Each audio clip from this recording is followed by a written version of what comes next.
Board of County Commissioners acts as a quasi-judicial body when it hears requests for rezoning and conditional use permits. Applicants must provide competent, substantial evidence establishing facts or expert witness opinion testimony showing that the request meets the zoning code and comprehensive plan criteria. Opponents must also testify as to facts or provide expert testimony whether they like or dislike a request is not competent evidence. The board must then decide whether the evidence demonstrates consistency and compatibility with the comprehensive plan and the existing rules in the zoning ordinance, property adjacent to the property to be rezoned, and the actual development of the surrounding area. The board cannot consider speculation, non-expert opinion testimony, or poll the audience by asking those in favor or opposed to stand up or raise their hands. If a commissioner has had communications regarding a rezoning or conditional use permit request before the board, the commissioner must disclose the subject of the communication and the identity of the person, group, or entity with whom the communication took place before the board takes action on the request. Likewise, if a commissioner has made a site visit, inspection, or investigation, the commissioner must disclose that fact before the board takes action on the request. Each applicant is allowed a total of 15 minutes to present their request, unless time is extended by majority vote of the board. The applicant may reserve any portion of the 15 minutes for rebuttal. Other speakers are allowed 5 minutes to speak. Speakers may not pass their time to someone else in order to give that person more time to speak. Welcome to the Thursday evening, February 3rd, Zoning Board meeting. And before we start, Commissioner Pritchett would like to lead us in prayer. Thank you, sir. Father, we just lift up this evening to you. We ask you to give us wisdom on the right decisions.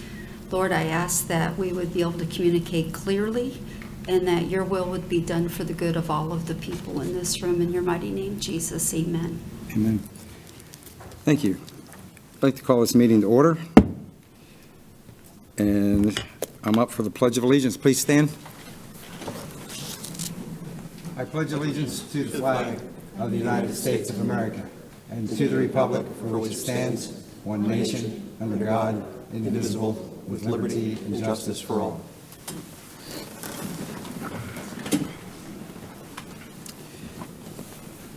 Okay, we have one item on the consent agenda, and that is... Motion to approve, Lober. We have a motion. Do we have a second? Second. We have a motion and a second. All those in favor say aye. Aye. And I say aye. Passes unanimously. Okay, moving into public comments. Kenneth Talbert.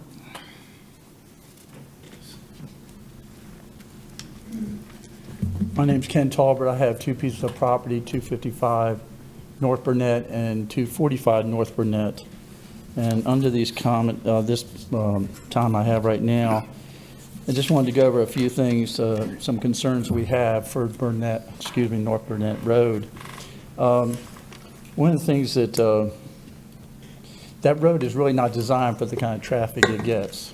And I'll give you an example. 2 or 3 years ago, the heavy trucks that go up and down this road broke one of the water pipes in the middle of the road, and they had to tear it all out, fix the pipe, and then they repaved a little section of it, and they put all the cones around, took the cones up, said everything's fine.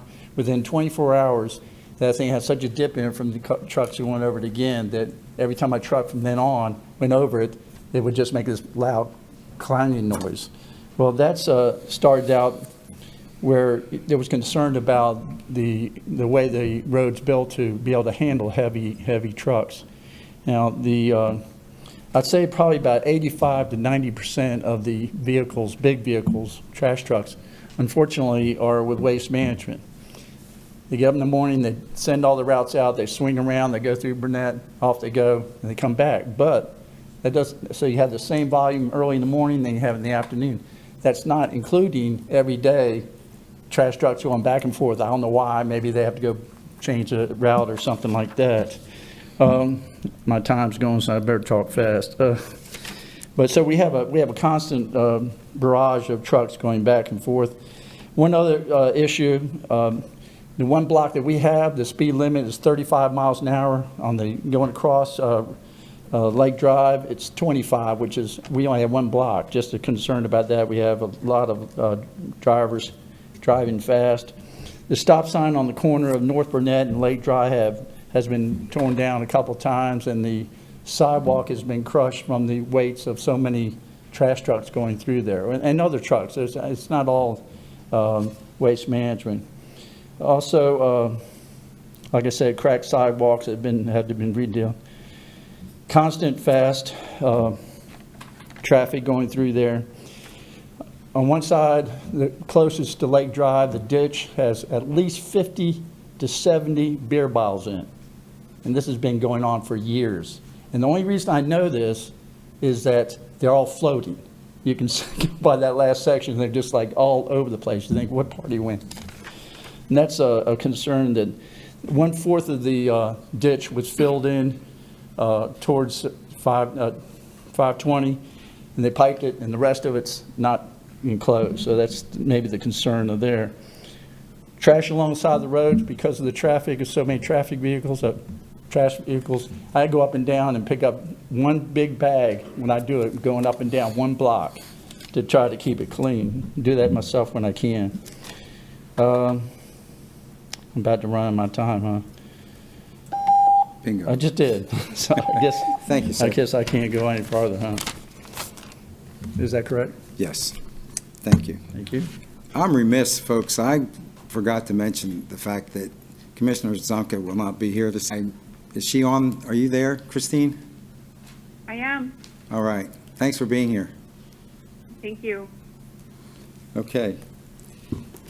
Mr. Chair, I'd like to make a motion to permit Commissioner Zonka to participate telephonically. Do we have a second? Second. We have a motion and a second. All those in favor say aye. Aye. Aye. And I say aye. Passes unanimously. Okay, now we'll move into public hearings. Thank you, Mr. Chair. Item H1 is Scott Minnick requests to change the zoning classification from AU to RR1. This item is being requested to be tabled to the March 3rd, 2022 Board of County Commission. Make a motion to table, sir. We have a motion to table. Commissioner Second. Pritchett. I'm here as a resident, and I forgot my card, is that the problem? Yeah, no, I think it, Jeffrey, Sorry. this was, So the, go ahead, Dan. The applicant is here.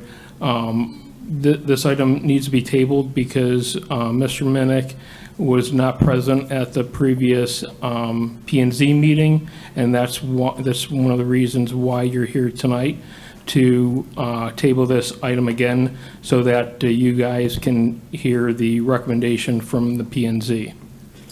may I, sir? Absolutely, you have the floor. Thank you. I think it would be better that way without any That's fine. prejudice That's right fine. now. That's fine. Okay, I don't have a problem, but I have no problem coming back. okay. Okay, we're still good with that. Yes, sir. And you have the second? I'll second it for discussion. Okay. Just real briefly, Commissioner Pritchett, I'll do what you want on this, and if you want to continue it, I'm happy to do that. I just want to point out, though, it's not just that there was one missed P&Z meeting. There were 2 missed P&Z meetings and 1 missed BOCC meeting when this was tabled the previous time, pardon me. So this would, if he misses the next meeting, it would be the 4th noticed hearing that he will have missed. I don't know that we've had that in the past, but if you want at that point in time to move to deny it on that basis, as long as staff's noticed him of it, and I think he's on notice at this point as to when it'll be tabled, I'll support you any which way, but I'll go ahead and leave it as you seem to desire to table it. Thank you, sir. I think it'd probably be very advantageous for them to go ahead and show up at the meetings and get this pushed through now. All those in favor? Aye. Aye. I say aye. Passes unanimously. H2. Thank you, Mr. Chairman. Item H2 is Robert Griffiths requests to change the zoning classification from RRMH1 to TR1. This item is also being tabled to the March 3rd, 2022 Board of County Commission meetings. Motion to table, sir. Second, Lober. We have a motion and a second. All those in favor say aye. Aye. Aye. I say aye. Passes unanimously. H3. H3 is Sunil Rajan, Sudhir Rajan, and Suresh Rajan request a small-scale comprehensive plan amendment. This item is also being tabled. There was a mix-up in the Myra meeting to get a recommendation to the P&Z. This item is also being tabled to the March 3rd, 2022 Board of County Commission. I'm happy to table it, but before I do that, I just want to put a quick disclosure here. Immediately prior to this meeting, I did have a conversation with Ms. Rosenka regarding this and the tabling of it. So now that that's on there, the other disclosures, I believe, are with the clerk, if there are any on this item. I'll go ahead and move to table it to the date specified. We have a motion. Do we have a second? Second. We have a second. All those in favor say aye. Aye. I say aye. Passes unanimously. H4. Thank you, Mr. Chairman. Item H4 is KJ Group FL LLC requests a CUP for alcoholic beverages, full liquor on premises consumption in conjunction with a private club, and a BU1 zoning classification, application number 21PZ0074, located in District 1. Thank you. And we have one card from Thomas Taylor. Is he the applicant, sir? Mr. Taylor, I'm going to make a motion to approve it. Second. Thank you. So don't screw it up. Thank you very much. We have a motion and a second. All those in favor say aye. Aye. I say aye. Passes unanimously. H5. Stephen H. Long requests a change of zoning classification from GU to AU, application 21Z00038, located in District 1. I have no cards. I make a motion to approve this, sir. Second, Lober. We have a motion and a second. All those in favor say aye. Aye. I vote aye. Passes unanimously. H6. Mr. Chair, item H6 and H7 are companion applications. I will read them both into the record at the same time. However, separate votes need to be on each one of them. So item H6 is Bruce Fernandez requests a small-scale comprehensive plan amendment 21S.07, change of future land use designation from Res 1.2.5 to Res 1, application 21PZ00032, located in District 1. H7 is Bruce Fernandez requests a change of zoning classification from RRMH-2.5 to RRMH-1. Application number is 21Z00019, also located in District 1. Before I turn over the podium, Mr. Chair, I wanted to make sure that the board knows that this is a zoning and land use change. When you do that, your primary focus is on compatibility and consistency with the comp plan. So I bring that to your point because getting access to this property will have to comply with all the land development code regulations and so forth, which is not a consideration for either the land use or zoning. All right, I have one card from Bruce Fernandez.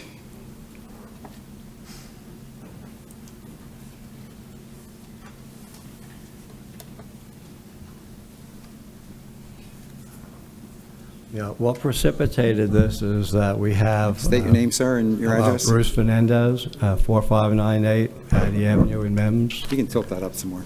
Hmm? You can tilt that up some more. Oh, okay. There you go. Good, all right.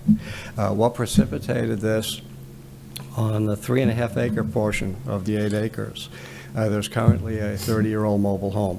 And my son and his girlfriend that are using that house, she takes care of foster children that the county has ceased, that people cannot take care of, that have medical issues that she's able to take care of. And my wife has 45 years of extensive experience, 30 years at Washington Square. And between them, they take care of these kids. Now, what's happened is they started off with 3, and as the county has added more because they do have special skills, she now has 7 of these sick kids in this little mobile home. My son works for Harris.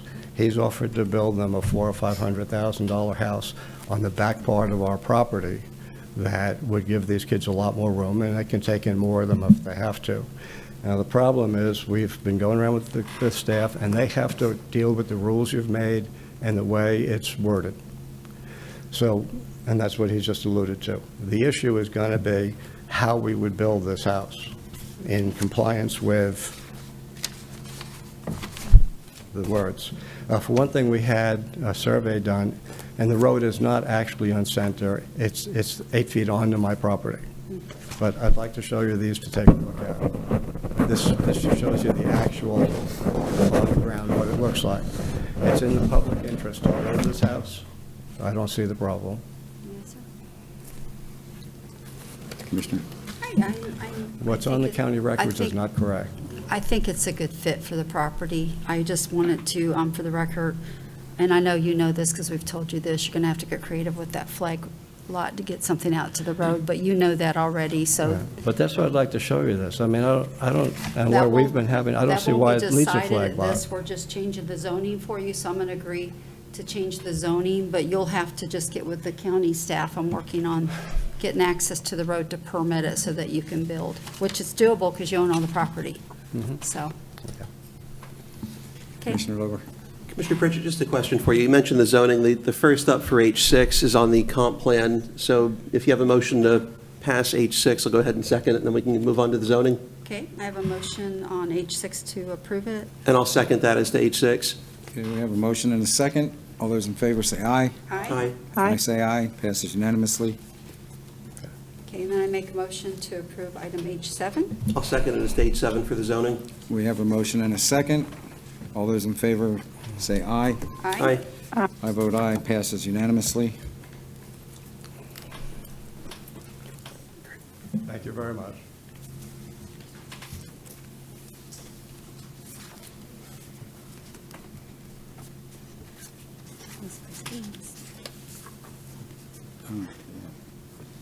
Christine, can you hear us?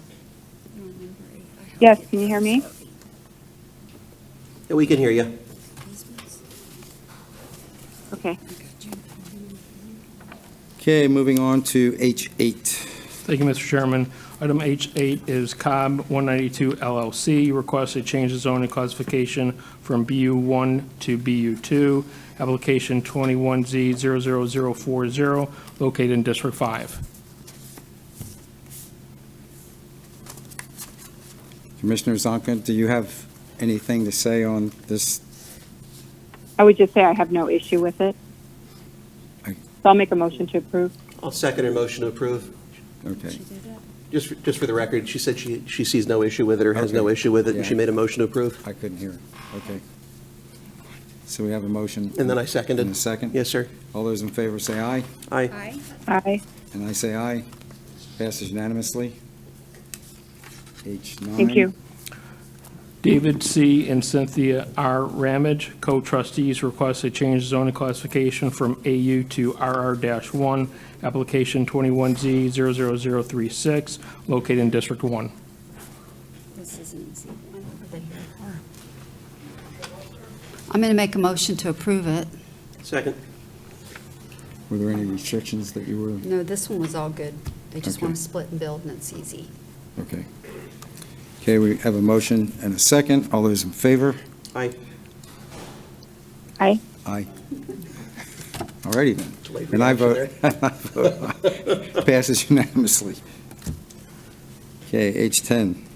Howard L. Gassman requests a change of zoning classification from GU to AU, application number 21Z00045, located in District 1. Okay, and I have two cards. Michael Yavitt, Thank you.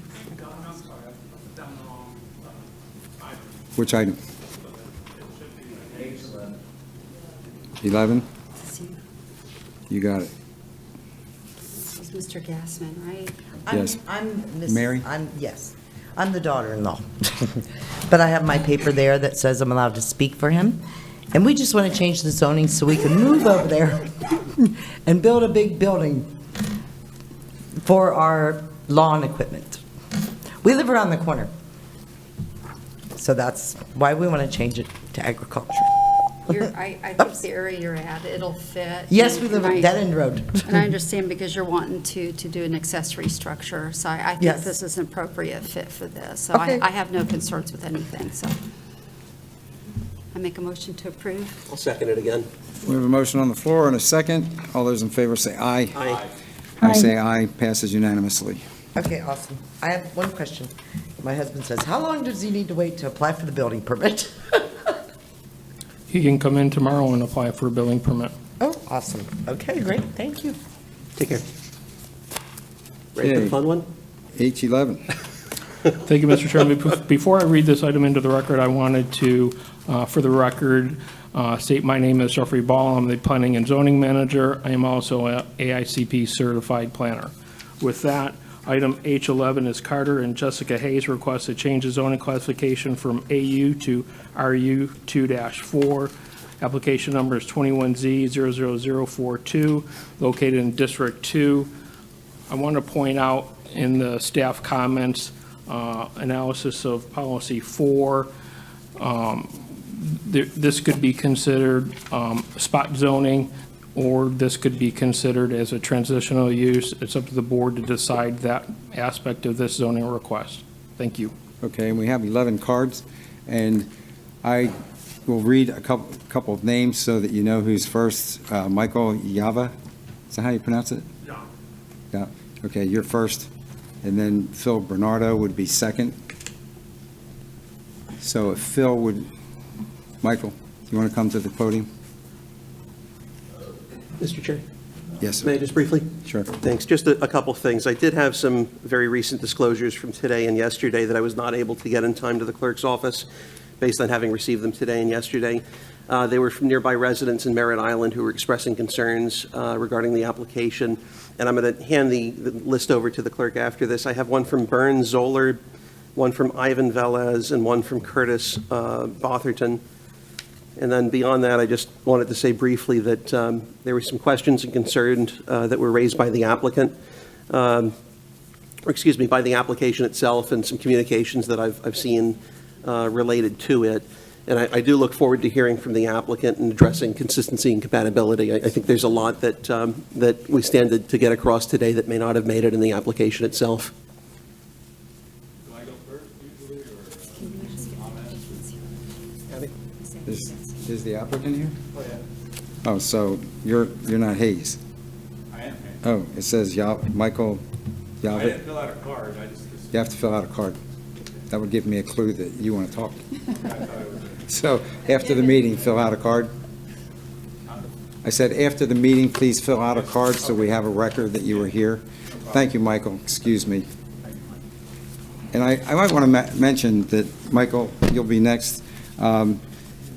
Since we have so many cards, at 3 minutes each, that's 33 minutes plus some time. So if somebody else substantially says what you wanted to say, you can just raise your hand and say, I support this, or I don't. You don't have to come up. We want to hear you if you have something to say, but if you find that what you wanted to say was redundant, you don't have to come up. Okay, Michael, you have the floor. Carter. My name's Carter Hayes, 4645 North Courtney Parkway. So my name's Carter Hayes. Now, I think everybody got this. This is the staff comments. It's got some nice maps and whatnot in here. So I use this a couple times as reference. I think everyone has it, so we can all. My name's Carter Hayes. I'm here with my wife, Jessica. We're the owners of the property. I'm also a state certified general contractor, so when it comes time to build, I'm going to build them myself. The reason that we're here today is because we want to change from AU to RU24. And we're here to ask you to please, while you're considering our request, if we could start with the P&Z meeting recommendation, possibly, and allow me the opportunity to try to convince you to just move me into RU24, but unencumbered. Just straight RU24. A little history of the property, it's zoned AU. It's always been zoned AU. It's never been zoned anything else. In fact, it's been zoned AU so long, it no longer meets the minimum lot size requirement under that designation. So basically, I have two non-conforming lots. On the first page here, it says current zoning can be considered, but can it really? So what if I were to, for example, sell one of my lots? How would I advertise that? As AU? That wouldn't be fair because they wouldn't be able to use it for that. So also under the Res 4, staying under the Res 4, we move from AU to RU24, which would allow me to build these, I want to build duplexes. I want to maintain ownership of them and rent them out. So by staying under the Res 4, which is right there in the comprehensive plan, when we talk about, is what I'm trying to do consistent with the comprehensive plan, the answer is yes. I'm under Res 4. This is, where we want to be.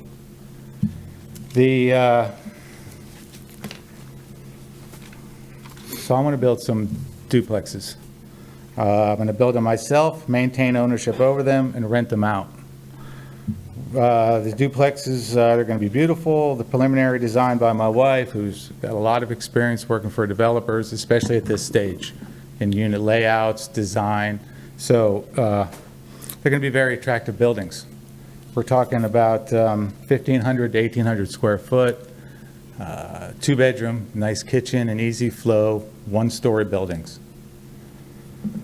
Our target demographic will be a lot of these young engineers working out at the Space Center, just got out of college. It's going to be a nice, nice place to live. Space Center's right down the street. Also, my kids, my sister's kids, my friends' kids, kids getting out of college, they need a place to live while they're saving their money to buy a house here in Merida. I don't want them to have to leave the island. Okay, they can stay right here. There's not a lot of rentals. One of the authors of these comments, he puts in here, a multifamily use may be considered a transitional from North Courtney to the single-family residence to the west. So where I'm at on State Road 3, you have business, you've got commercial, you've got neighborhood commercial. Directly across the street from me is 75-acre mobile home park. Everywhere on my property I stand, I can see mobile homes. They're right there. That's my neighborhood. So if we look at this as a transitional space from high-density mobile home park, RU24 is considered a low-density. High-density mobile home park, some beautiful townhouses or duplexes, and then we flow into the single-family residential to the west. It's a nice transition, and it works. So when you look at, really, is what I'm trying to do compatible with the surrounding neighborhood? The answer is yes. I'm in there with the business, the commercial, mobile home park. That's my neighborhood. Duplexes. Fits right in. If we look at also on this, in this handout here, if we look at this map here, which is the St. John's Water Management District, the wetlands map, it's the one with the green line right down the middle. It's interesting, these two maps right next to each other. This is where the wetlands are now. This is where the wetlands were and or want to be due to the nature of where we're at. This is the natural flow. If we look at this map, now I've had the U.S. Army Corps of Engineers, the Department of Environmental Protection in conjunction with the St. John's Water Management District, Brevard County Natural Resources. I've had them all out on that job, on that site. They walked the site, they demarked the wetlands. As soon as they did that, later that day or the next day, I had my surveyor out there, marked it, it's got a raised seal right here. However, these were done in 2013. So I think everyone knows it's only good for 5 years. So that's a lot of money. Bang, 5 years, it's out. But if we look at this map, this is really pretty close. It really is. We can look at that, and it's about, you can see my property, it's about the back third is wetlands. And when I look at this map, I look at this white area here as my buildable area, and the green area as wetlands. I don't want to do anything in the wetlands. I don't want to touch them. Let's just turn my back to them, focus on the area that I have as my buildable space. In fact, this green area could really be considered a natural barrier to the single-family residential to the west. In fact, if you stand there, you cannot see those houses. It's too thick. I mean, the pepper trees, you cannot see them. They cannot see me. No matter what I build here, they won't be able to see it. I guarantee it. I mean, this pepper tree is 30 foot tall. There's 200 feet of them. I can't even walk to the back of the property, even with a chainsaw. Can't get back there. It's so thick. So that's really the end of my deal. But this is our third meeting. We have we've been through this. We have a lot of the concerns from the other property owners about water. You'll hear from a lot of these people that live on Dina Court, whose houses are built in the water, that are now concerned about water. When it comes to stormwater runoff, I'm not asking for any deviations from what you have for stormwater management. I fully intend to comply with the county's stormwater management, and that process takes place during site plan and building plan approval. So we're going to fully comply with stormwater management, no exceptions. The only other thing that's come up in these meetings is entrances onto State Road 3. For some reason, in both of the other meetings, a lot of the other homeowners have said, he only has one entrance on the state. There's two entrances onto State Road 3 with the, full 40-foot culverts. I mean, I opened up both gates for the last 3 weeks prior to this meeting, hoping that some of these people would see that there's two entrances for whatever that's worth. Okay, maybe one's going to be coming into the property, one will be leaving the property. It's a nice, easy flow with State Road 3 right there. So it is a benefit having two existing entrances. So hopefully you can see where we're consistent with the comprehensive plan. We're definitely compatible with the neighborhood right there on State Road 3. And we ask that you just approve us, move us over. I can't stay in AU anymore. Move me right over to RU24. Thank you, Carter. Can my wife say a couple things? Or? Can I speak now? As long as you fill out an card also. Okay. Carter, please remember to do that before you leave. Okay, so I'm his wife. My name's Jessica, and just a couple things he didn't hit on, which I think you guys have all had this map here, is that all along State Route 3, all of those lots that face State Route 3 on east and west have single-family residents behind them, and they're zoned all sorts of different things, from businesses to multifamily to, just up the street. You guys unanimously voted for the North Villas project up there, Crisafulli's project. Again, across the street is the 4 units for the mobile homes, and all along Courtney, so properties along Courtney that back up to single-family residences are separated only by a privacy fence, if anything at all, where we're offering to leave those wetlands and give that natural buffer. We're not part of their neighborhood. Their neighborhood, when they leave their neighborhood, they go down North Tropical and they come out Hall Road. They don't even see our property. Our property, again, you can't see what we're building, what we're doing, anything like that. 2 lots south of us, they're in for permit, I believe, to do a restaurant. So we fit within your plan as far as the surrounding area. And I believe that's all I got for right now. There is a housing shortage, as you're well aware of, and I looked today, right before I left. There's only 4 spaces for rent in North Merritt Island, and 2 of those are vacation rentals, so.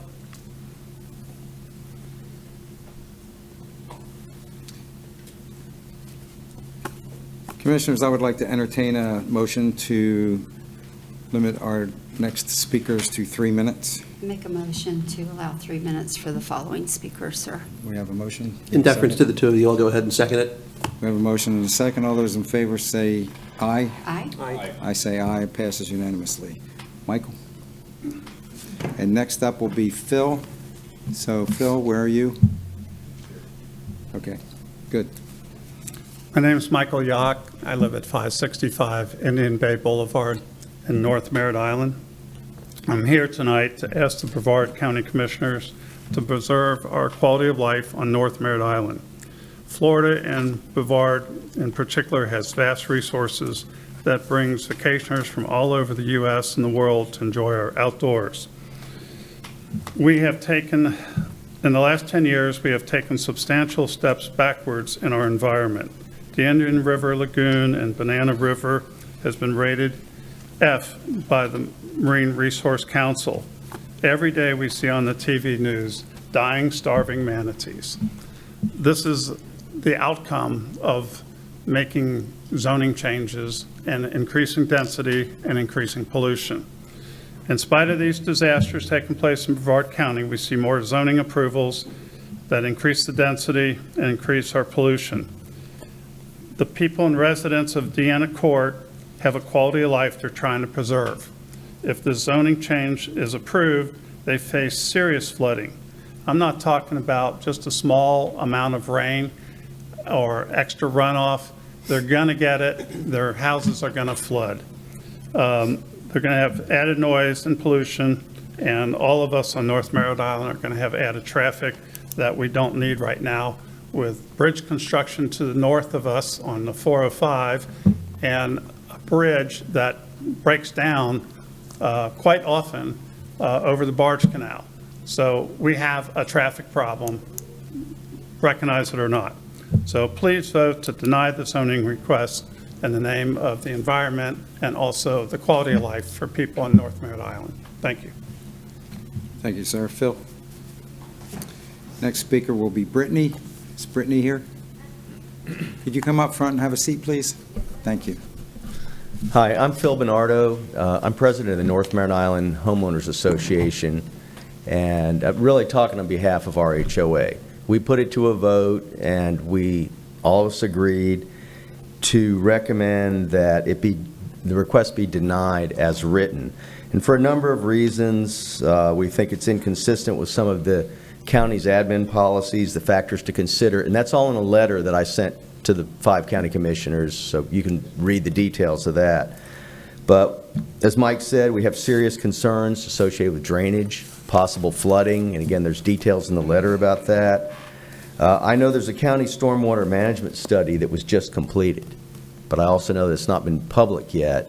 But I feel confident that once we see that, it's really going to strengthen the position and increase our concerns about the flooding and drainage.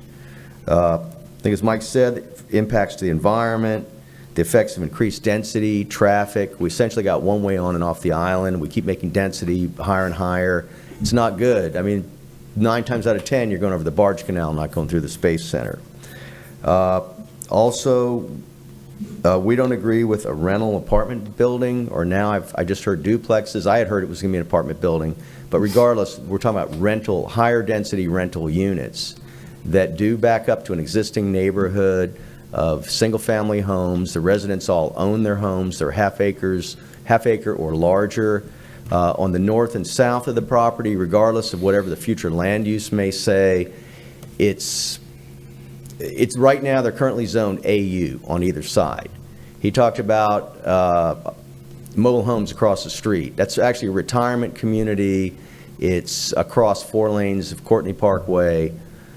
So, but again, the point is, feel it's inconsistent, but I would say that what we as an HOA would agree to is a density that would allow 1 or even 2 units per acre. I think that's the compromise that we would look at. And again, the rest of the details, you can read the letter that I sent to you. I know you've gotten a lot of letters, and that's pretty much it. Thank you, sir. Brittany? Next up will be Michael. Michael, could you come up and have a seat, please? Brittany, it's all yours. Thank you. My name is Brittany McLeod, and I live at 4530 Deanna Court, Merritt Island. Not only do I stand before you as a neighbor to the Hayes' property, I'm within the 500 feet, but I'm also here as an environmental engineer. I'm a graduate from Florida Tech with an environmental engineering degree, so I took it upon myself, with the neighbor's permission, to walk along this creek that we have all along our backyard. So with this, I ran soil samples, saturation levels, and water analysis. With that, I can easily tell you that up from the water line of the creek that is bordering this property of all the houses on Deanna Court, at minimum 5 feet of that water from the water line onto our properties is completely at saturation level. That means that the water there's nowhere for that water to go, and it's just going to erode away the properties. Many of the properties already are seeing a heavy erosion line where it, rather than gradually fading down into the creek, it is now dropping off in anywhere from 4 to 8 inch gap, where that just, it's indication of erosion.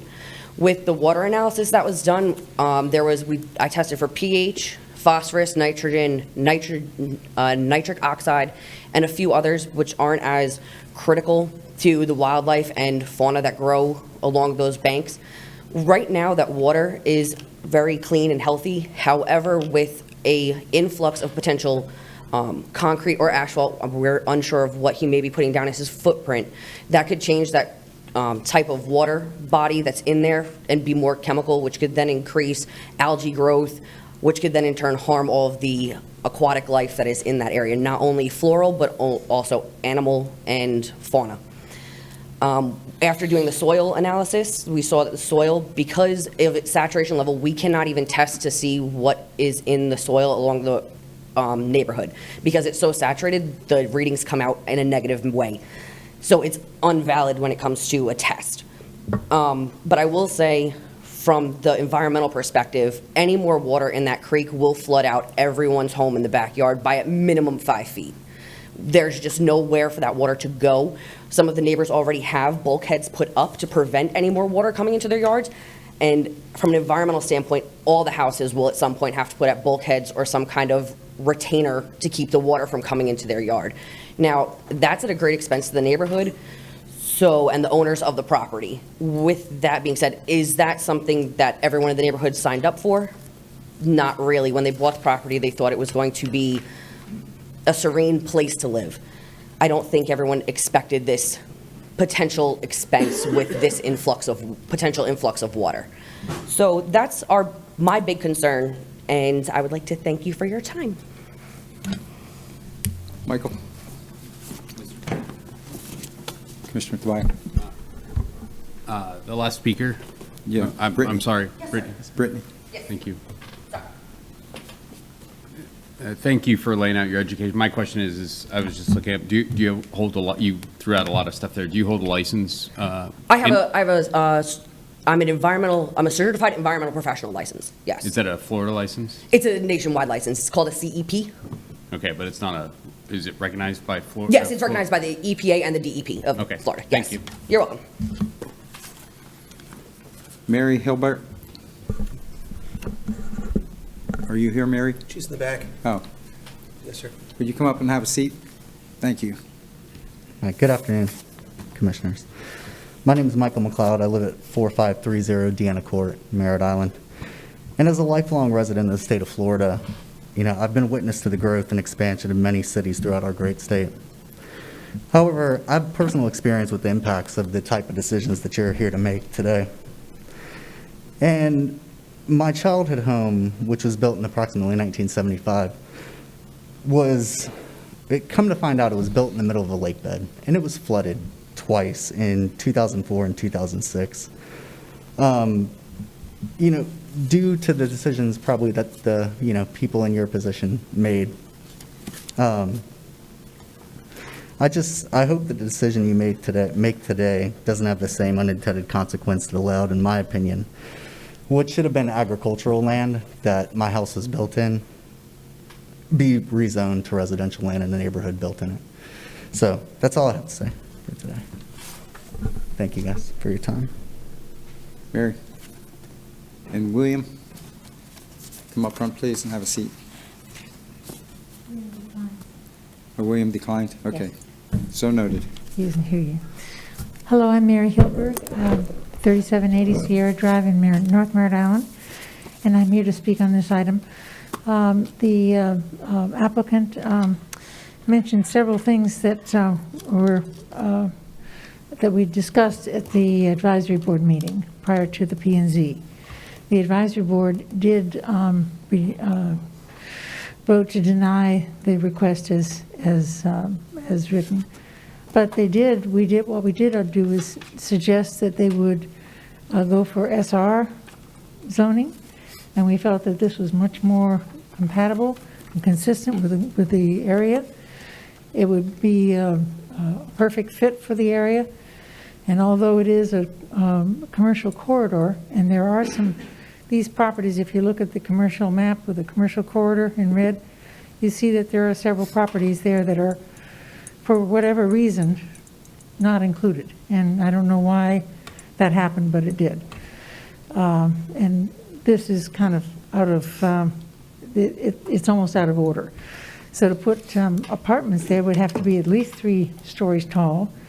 And This is really be a water load for them. You can't, we're told that water, you have to hold your own water, right? But they can't hold their own water. They're in front of they have the State Road 3 in front of them with a ditch that's going to drain off the higher State Road 3 now, when it's finished being built. Then they have the water behind them. And they can't drain to the either side of them, so there's nowhere for the water to go. So they really need to make a smaller footprint. And it's not that we don't want them to have, make money, and it's not, we don't want them to do well. We just want them to fit in with the neighborhood properly. I will say also that the applicant mentioned that a third of his property was wetland, and he wasn't going to touch that.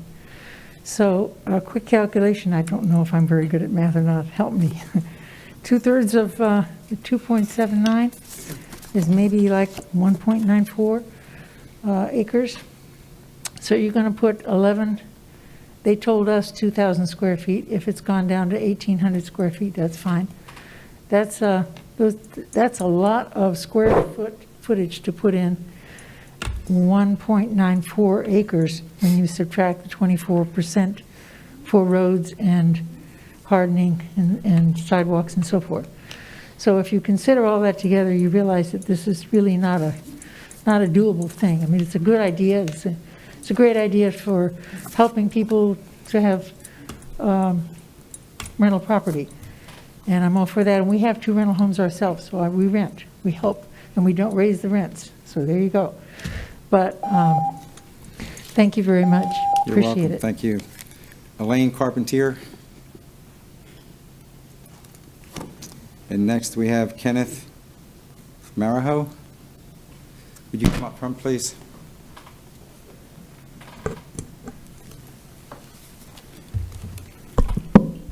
Good afternoon. My name is Alan Carpentier. I live at 4550 Deanna Court. I live in property parcel 41, which is directly behind where the Hayes is going to do their construction. I'd like to hit on a couple points, especially hit on the planning and zoning meeting that the applicants brought up. They said they were talking about the mobile home park being part of their neighborhood.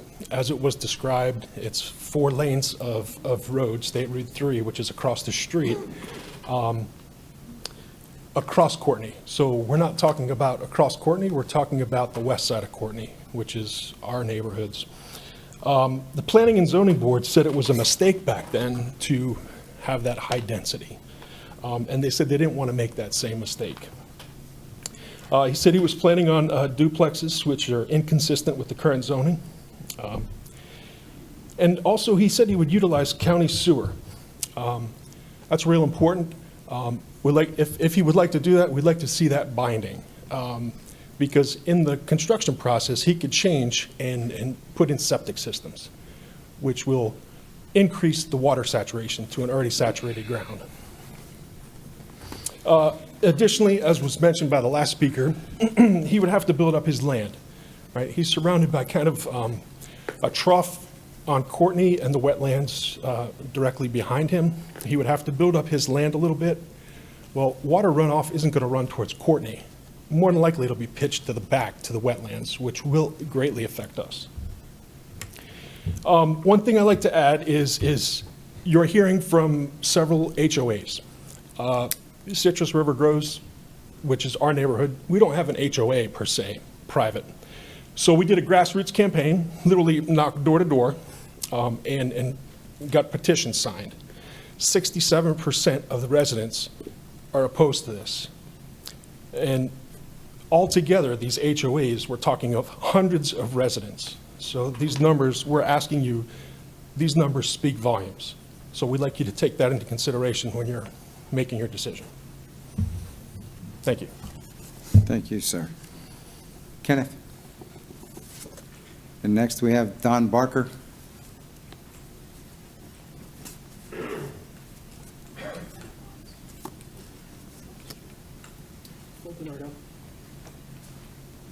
Hi.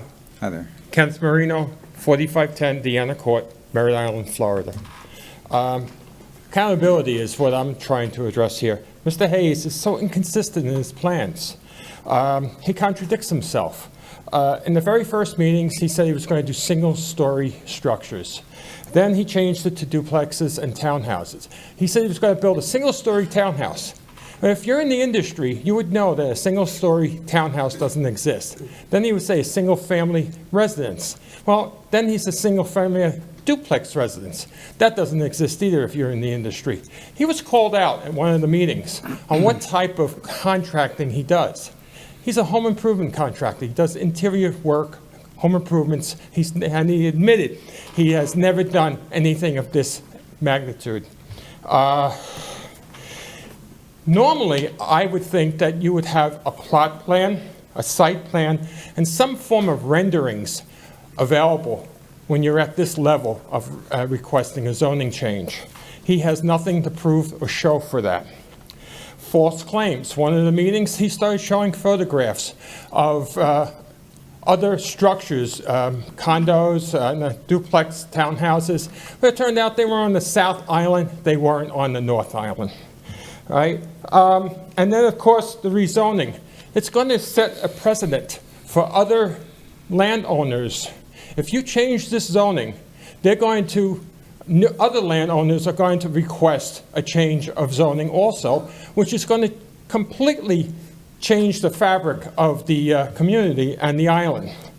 And then we've got the environment, which is the most important thing, and it's the creek. I've noticed land in my creek slowly slipping away into the creek because we're like 1 foot below flood stage now, and we're in the dry season. We've never had that before. And the additional runoff from his property, bringing pollutants, oils, fluids from the gasoline, from cars and everything, flowing into our natural habitat. We have like an eco-society in the back of our property. We have birds and we have reptiles, we have mammals such as bald eagles, blue herons, bobcats, otters. We have turtles, frogs, gators, and they're all going to be affected by this runoff. Our water, as Brittany said, is pretty pristine right now, and we're concerned that this waterway is going to be overrun by additional water and pollutants, which is going to cause a problem with the environment. And that's pretty much it. Thank you for your time. Quite well. Don? And Ann Doucette? Hi, my name's Don Barker. Space Coast TV is going to put some pictures up. That's the canal body of water we're talking about, so you can have some understanding of it spatially. My immediate neighbors and I are separated from the Hayes property by a permanent body of water, a canal that's 35 to 50 feet wide, 5 to 10 feet deep in some areas, and this is a dry season after an unusually dry year. My neighbors and I own land on both sides of the canal. If all of the runoff associated with the proposed new construction cannot be contained on the Hayes property, it is likely, if not inevitable, to worsen our existing drainage problems. As stated, 2021 was an unusually dry year for Brevard County in general and North Merritt Island in particular.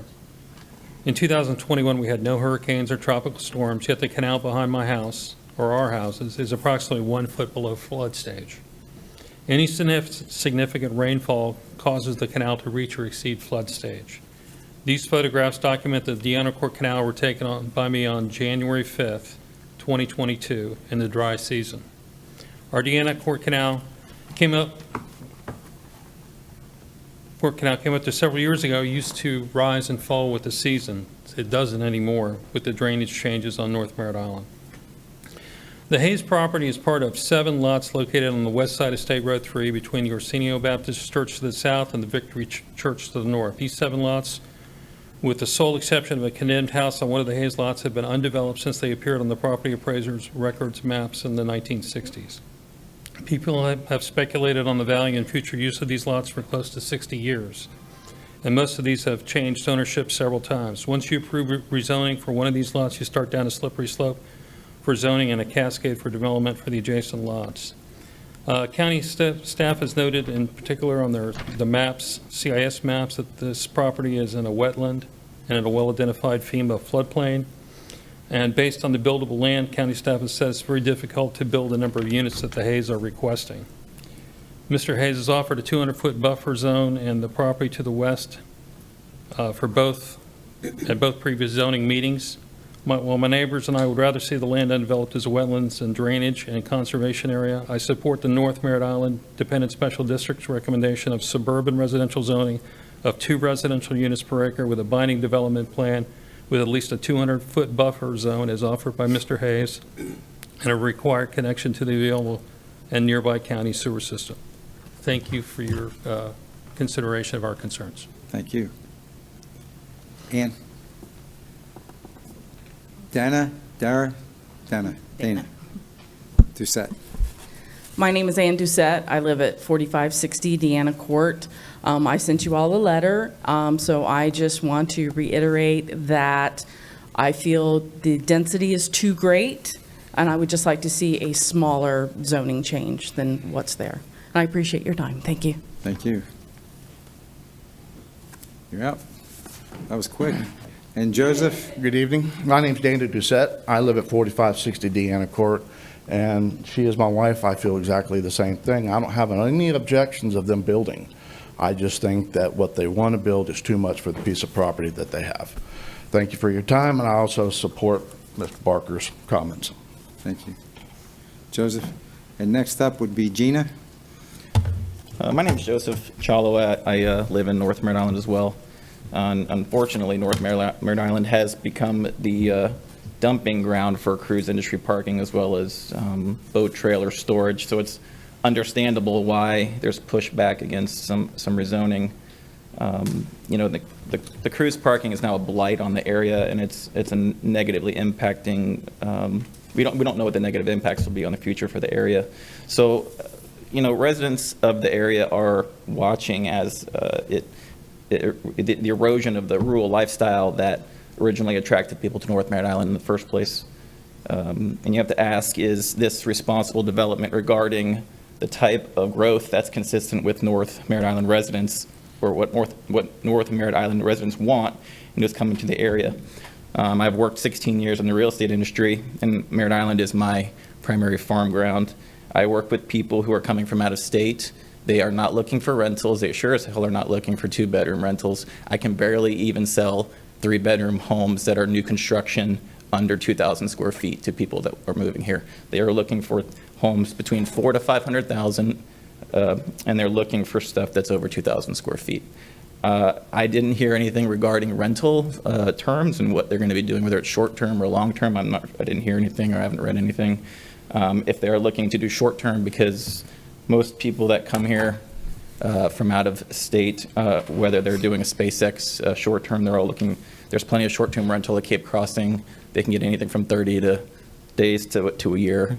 That offers plenty of short-term rentals. I just don't see. You know, a multifamily can be done right, and it can be beneficial to an area. I don't think this is the type that complements North Merritt Island. They did mention housing shortages, but the problem is that the housing that the people are looking for, like I mentioned before, you know, 3-4 bedroom homes over 2,500 square feet, between 400,000 to 600,000 is what they're looking for. Another problem I don't see with rentals coming in the area, something where that also lacks the pride and ownership that a lot of North Merritt Island people have in living up there. So unfortunately, I can't support it. We don't have a development plan. We don't know what the pro forma rental price per square foot is going to be. There's a lot of missing information that I think is important that you guys should understand before. I think other people have done a good job talking about the impacts on the environment.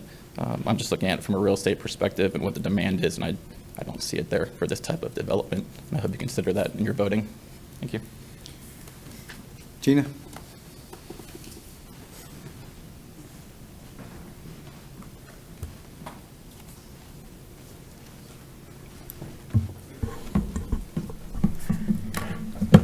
Good evening. My name is Gina Lindhorst. I'm a property-owning resident in North Merritt Island, and I am here to oppose the submission for the zoning changes as they are written. I feel that there will be significant problems for the resident property owners nearby this site.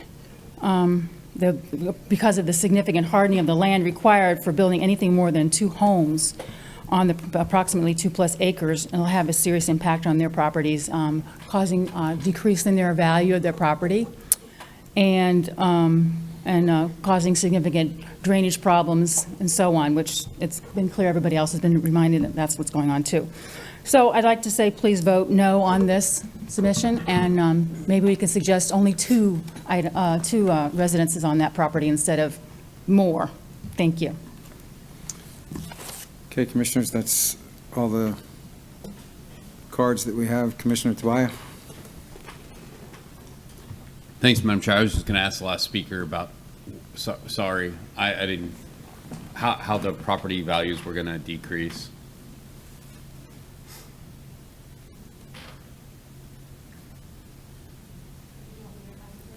Yeah, I'm sorry.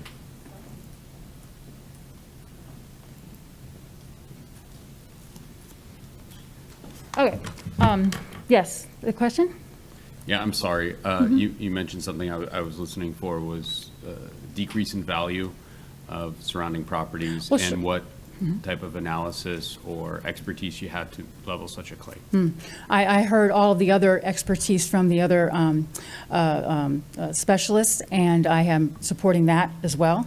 And I understand that when you have lots of drainage problems and you have flooding in your property, you have a problem with your property value. That's pretty clear to me. So that's why I'm suggesting that as something as firm support for what I have to say.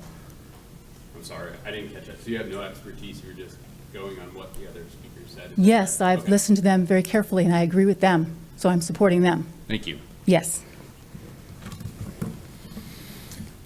Okay, pleasure of the board. Can we have a 3 or 4 minute recess, please? Sure. Let's come back at 6:10. Perfect, thank you.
start your cameras, please?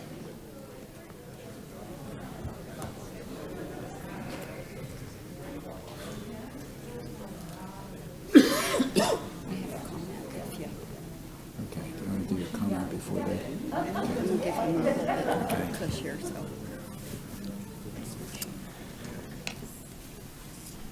Commissioner Pritchett?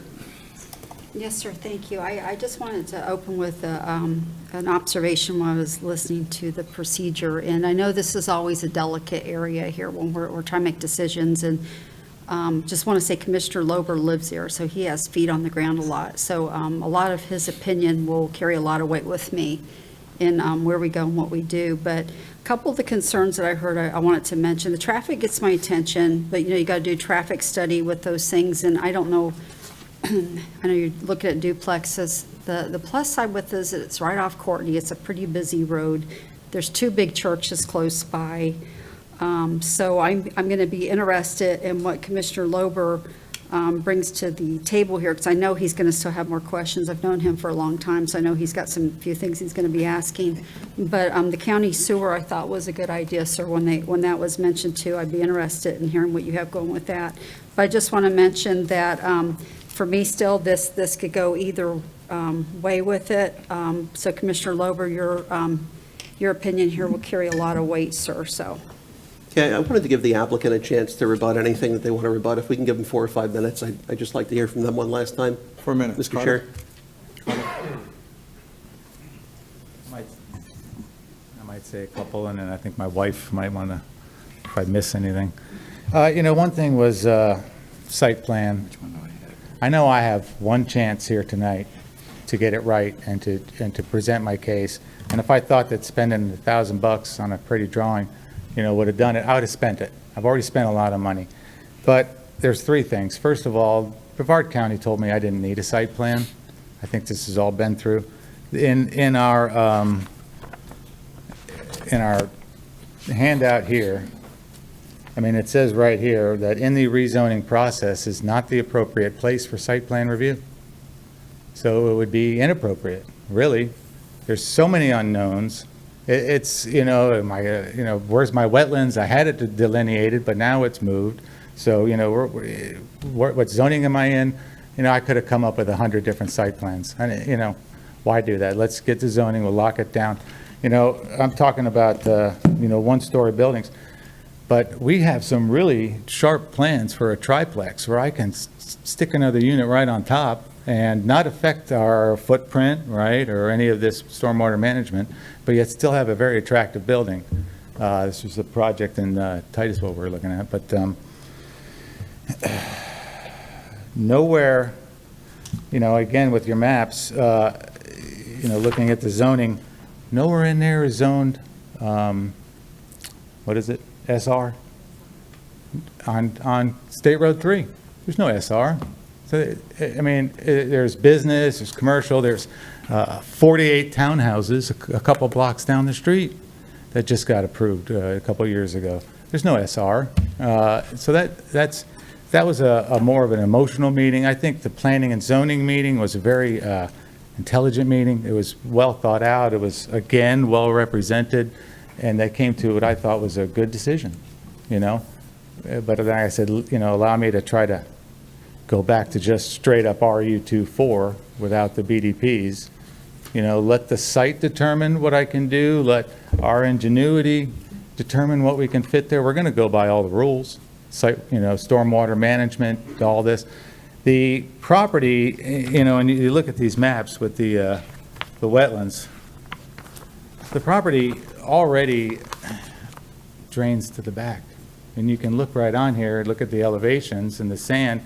That's where the water goes. So my property is already contributing to the water on the back of the property. That's already taken place, just by the nature of the way this whole area is set up. It's like a little V right there. Everything drains into the middle. When they built that neighborhood back there, they filled in those wetlands, pushed their houses right up to the setbacks, built a wall of dirt, and where do you think all that water went? All onto my property. And again, they're worried about water. you look at the 100% of the footprint of those houses is in the Samsula muck. That's why there's no, data on the saturation of the, it's Samsula muck, which is the definition of wetlands. Just a couple other things. Nobody's brought up that the future land use for this lot and the lots that are not zoned commercial, like was discussed, is Res 4. So right now, there's a house that's condemned, that's on the property, that we need to get out of there. And, to go Res 4 is in line with the future land use. It's what it's zoned for. Again, of course, we're going to go with the county sewer. It's available. We're not going to do septic. That doesn't even make sense. The stormwater will go through all the engineering during the site plan. And then commercial traffic creates I'm 10 sorry. times more than residential. And you guys know that. We're out of time. All right. Thank you. So if you want to grab a seat in the front row, I've got a few things I want to get on the record here, and then I may have some questions for you as well. So as with most things in life, there's good and there's bad. This is no different. I will tell you that when it comes to zoning issues of this sort, really all zoning issues, what I want really isn't a factor in what I end up doing. I have to look at consistency and compatibility, and really everything comes down to those two overarching goals. There are things I've heard from both the folks opposing it and from the applicant that really just don't go toward consistency and compatibility. There are other things that both those opposing and the applicant have discussed that do go toward consistency and compatibility.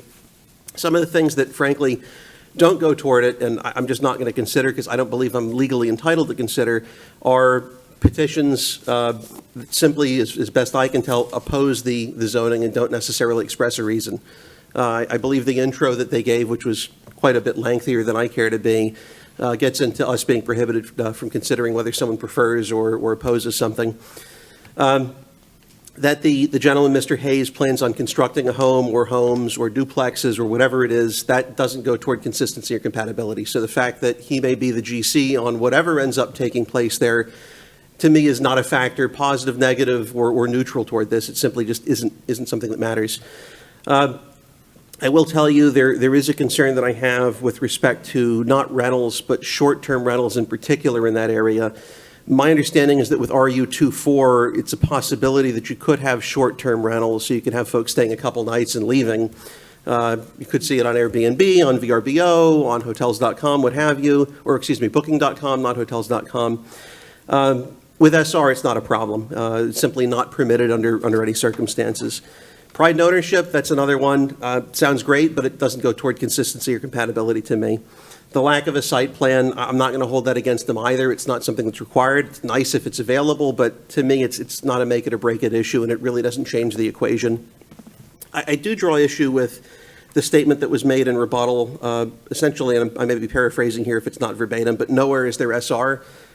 This parcel abuts SR on the west. I think there are at least two, unless I'm looking at something upside down or sideways, there are at least two parcels that directly abut this property that are SR, so I don't agree with that. SR, as I said, is immediately adjacent to it with respect to this contention that the mobile home park somehow ought to be a factor. It's on the other side. I think it was Alan that mentioned, I don't see him here, but oh, in the back, okay. Yeah, Alan had mentioned that, it's on the other side of State Road 3. It's a 4-lane divided highway with a grassy median. It's not immediately adjacent to it. It's not something that really is in the same neck of the woods. So that, that being there doesn't really change the equation for me. The other thing to keep in mind is that was approved, as I understand it, maybe in the mid to late 80s prior to the adoption of our comp plan. So just because we may have made a mistake once doesn't mean that we should compound the mistake and make it yet again. I do have concerns with respect to RU24 being consistent and compatible and really maintaining the character of the community. Some other thoughts with respect to the 30-foot high pepper trees or whatever the height was. I don't consider that to be an acceptable vegetative buffer. I can let natural resources or planning and development staff talk about their concerns about it, but I don't know that we need to waste the time on that. I appreciate the offer to leave at least some portion of the wetlands alone on the west. I don't necessarily consider that generous. I think that's required by and large, at least by policy 6 that we have here in our comprehensive plan. As to the ultimate goal, I'm just going to throw this out there, to get to some place where you're in an unencumbered RU24, not for me. Not at least until after November of this year. I have no problem with you building something, and I think it's unreasonable to assume that it's going to remain vacant. I get it. If I were you, I wouldn't purchase it just to be altruistic and to maintain a vacant land in perpetuity so people can back up to a natural preserve. That's ridiculous. But I think there's a middle ground between doing nothing and doing what's on the agenda tonight. Neither the North Merritt Island Dependent Special District nor Planning and Zoning recommended straight RU24 without any conditions. So it's just not in the cards. It's not consistent, it's not compatible, it doesn't match what either of those bodies suggested. SR, I think, is a good fit. Whether it's 2 single-family homes, whether it's 2 duplexes, whether it's 1 single-family home and 1 duplex, I think all of that, frankly, even if people are going to say it's upsetting to them, I think that's consistent, compatible, either way with that. I think having the 200-foot buffer to the west, if that's something that you had previously offered to do, wonderful. Sewer, again, certain zoning classifications may require you to connect anyway, but if you're willing to put that in a binding development plan, as with the 200-foot buffer that I understand you've offered, wonderful. Whether it's 1,500 feet or 1,800 square feet or 2,000 square feet, I think if we're looking at 2 units, whether that means 2 duplexes for a total of 4 residential habitations, if you want to call it that, or otherwise, that to me isn't a make it or break it. I can live with either of those. In terms of the comp plan itself, I just want to make some observations that I think apply to this, or at least to me apply to this.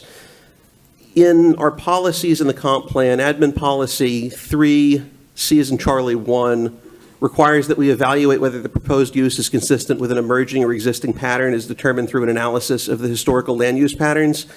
At this point, I've looked through that map more than once, more than twice, and there are no existing RU24 multifamily in that area. I think the closest is half a mile away or thereabouts. And on that basis, I don't think that the RU24 is a consistent and compatible zoning for this particular area, or fitting with the historic land use patterns.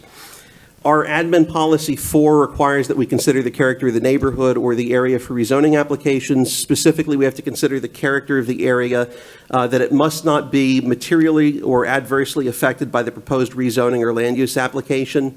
And as I mentioned, within about half a mile, I don't think there's any RU24 in the surrounding area. So this would essentially introduce multifamily use into a neighborhood that has a developed character of low-density residential and some commercial development. To me, yes, I'm aware that staff made the observation that we could view this as transitional, but there was nothing that was mandatory in that. And I will tell you that I really do view this almost as definitionally spot zoning. It would serve as what I would term an island of RU24 in a sea of several other things that it's simply not compatible with. And to say that SR is not around there, again, you back up right to it. If you look to the west of the property, there is a slew of SR. And moreover, even if there were an SR is more consistent with the general feel of that area in terms of the single-family developments and properties that are surrounding it than would be RU24. Our admin policy 6 really goes into the environmental aspects with respect to wetlands. I think there are a lot of constraints with respect to developing the property under policy 6. With respect to the 200-foot buffer to the west, I think some of that you're probably not going to be allowed to touch anyway, but if you're willing to call it a minimum of 200 feet, I think that would calm a lot of the concerns that people have to your west. But due to the fact that the mapped area of the wetlands are on the subject parcels, I think you're going to have a problem developing it.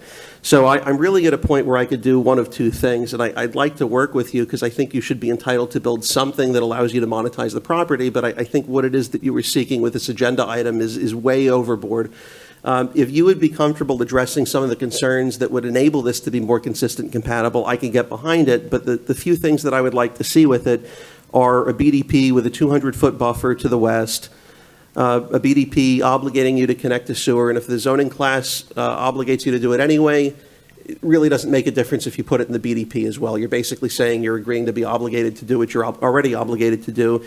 And I really want to see it limited to 2 duplexes or 2 single-family homes or a duplex and a single-family home. I don't care as much about the square footage. I really don't. You're going to have to go through a process to get that approved. That's on you. I don't want to interfere. You should be able to do that without tremendous difficulty. But I believe you can do that with SR. If you're amenable to doing that, I think we can wedge this in where it is consistent and it is compatible, as opposed to denying this that puts you on hold for another 6 months. Thank you, Brian. What I was talking about, SR, is along State Road 3. There's no SRs on State Road 3. So that's, that's where Yes, I'm sir. at, and that's what I meant. I'm just trying to move forward to find a way that allows you to use this Right. without ruining Right. things for the folks to your So west. when I said there's a 200-foot buffer, I never offered a 200-foot buffer. All I've ever said, I don't know where that came from, is I'm not going to build in the wetlands, which, like you said, is not so much as my choice. It's kind of the way it is. I'm not allowed to build in the wetlands. I don't want to. So whatever the wetlands is, that's unbuildable. I don't know what your definition of a buffer is. I don't, or the counties. So I don't know what that means. Staff, could you give us the definition of a vegetative buffer? Or at least a working definition, even if it's not a perfect verbatim one? Because I would agree to, whatever the I don't want to interrupt, but whatever the wetlands are, that'd be the. In our code, in our code, Commissioners, we have vegetative buffers defined, and they're defined as a type A, a type B, and I believe a type C, and that's what we use to buffer commercial commercial development from residential. But I would defer to Amanda, who would be able to answer that better Mr. Chair, for if it's you. all right, I'd like to ask Amanda. Sure, absolutely. Please. So we typically don't have buffers in between residential to residential, but if you wanted, the requirements are in section 62, 43, 42. There are a couple different types of buffers, like Tad said. So usually along roadways, it's 15 feet wide. Along incompatible uses, where we have commercial to residential, it's 20 feet wide. And then there are vegetative requirements in our Appendix B, 4 trees per 100 linear feet and 2 layers of shrubs. Here, there's, I think, some preserved vegetation, some native vegetation that could be used. The Brazilian pepper will have to be removed, all of it, because the property's less than 5 So acres. I think the last little bit that you were touching on really gets toward more or less the core of the question. So it's 4 feet, or pardon me, 4 trees per how many linear For feet? 100 linear feet, so they can be grouped in that 100 linear feet. And you can use preserved trees or planted trees. See, that's what I'm looking at, and if you can take a look, if it takes you a few moments, wonderful, otherwise we can recall this perhaps in a few minutes. If you think it's less than 200 feet that the existing wetlands encompass, if we can come to some agreement as to that, I think we can move forward without that necessarily being a roadblock, but the other items really, I don't believe that I have the ability to budge on. Yeah. Well, again, just the no SR on State Road 3. And I don't know can I build duplexes under SR? I want to build some, like I said, nice duplexes. I think SR, I'm thinking single family, bang, quarter-acre lots or whatever, one house, quarter. So that's not Tad, really is there what I any was- issue, to your understanding, with building duplexes under SR zoning? So the SR zoning is a residential zoning classification. It does not have duplexes identified as a permitted use. What can we do? Would he have to go to get a variance for that, or what's the process to cause that to happen? It would not be allowed by variance. Give me a second here, and I'll look at the zoning that would allow for a duplex. If you Please. just give me a second. Yeah, I'm not trying to pull a fast one on you, I promise. Thank you, Brian. I understand. But yeah, that's why the RU24 would work, maybe with a BDP. Well, if he's got the wetlands behind. And I'm just concerned in terms of the depth of them. If they're substantially 200 feet, if it's 160, it's not the end of the world. But Right, yeah, it's a lot. I see them kind of, It would be part of the buffer. Yeah. Commissioners, it would be the RA24. okay, so help me out with that. RA24? Yeah, so the difference between the RU24 and RA24 is it considers it an attached residential unit, so it's more of a townhome type construction. It does allow for multifamily in there as well. Would he still be okay building single-family or a combination of the two if he chose to do so? You could do single-family, but I think that to address all of your concerns, you would probably still want to have some limitations on the multifamily development aspect of the property. Okay, because here's where I'm at. If we end up doing that, and if there's some downside or upside that I'm not aware of, please jump in, because I'll be honest, I'm not as familiar with RA24 as I am with a lot of the other zoning classes.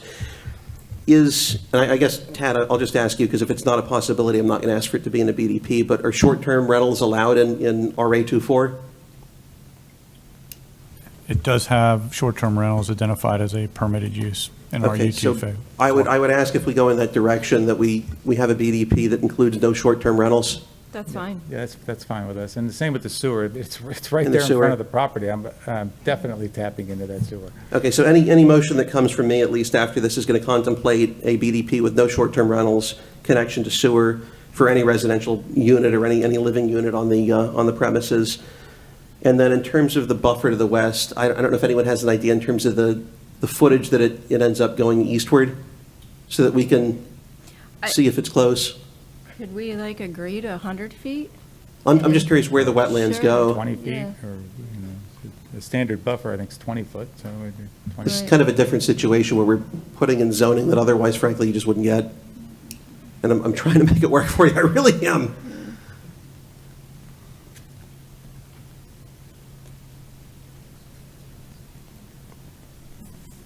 Commissioner, we measured it when Darcy and I were sitting in the back, and Yes, ma'am. we think it probably exceeds 200, but since we currently just have maps, we don't have a delineation, we're not sure, and Tad's measuring right now, he's finding the same thing, he's nodding along. What's the width of the lot in total from east to west? What is it from 2013? 300? The lots are approximately 100 feet wide each to two. From the east to the west? I think it's like 600. Because I think you, They're approximately 600 feet deep. 600? From Courtney to the west property line. okay, if you want, it sounds like it's going to be more than 200 anyway. I could live with 160 if you're able to do that, just because I think that's a very substantial buffer, more so than what you'd get for almost anything else. Okay. Okay, so the BDP would be no short-term rentals, connection to sewer for any residential unit on there. A minimum of 160-foot vegetative buffer on the westernmost portion of the property. Let me make sure, I think that contemplates everything here. Staff have any other thoughts or concerns, Abby?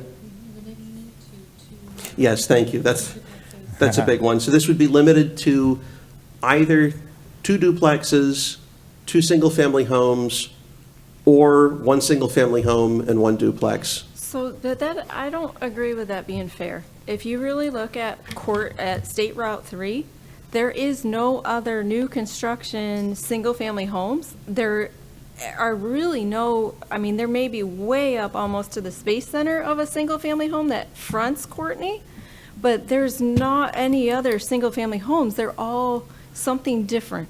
Well, again, to kind of cut back to it, I think just because mistakes have been made in the past doesn't mean that we're to reiterate or replicate them again. But I think what it really comes down to, in all truth, and if you feel differently, you're not obligated to agree with me.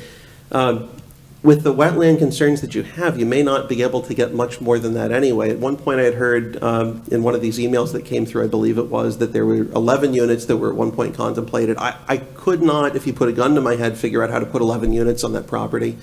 So 2 units, I think you could probably build that, but when you start increasing beyond that, I'm not sure whether you'd be able to build 3 or not. Well, and that's where we would Oh, yeah. have to go through the site plan, right? And all the engineering for the stormwater.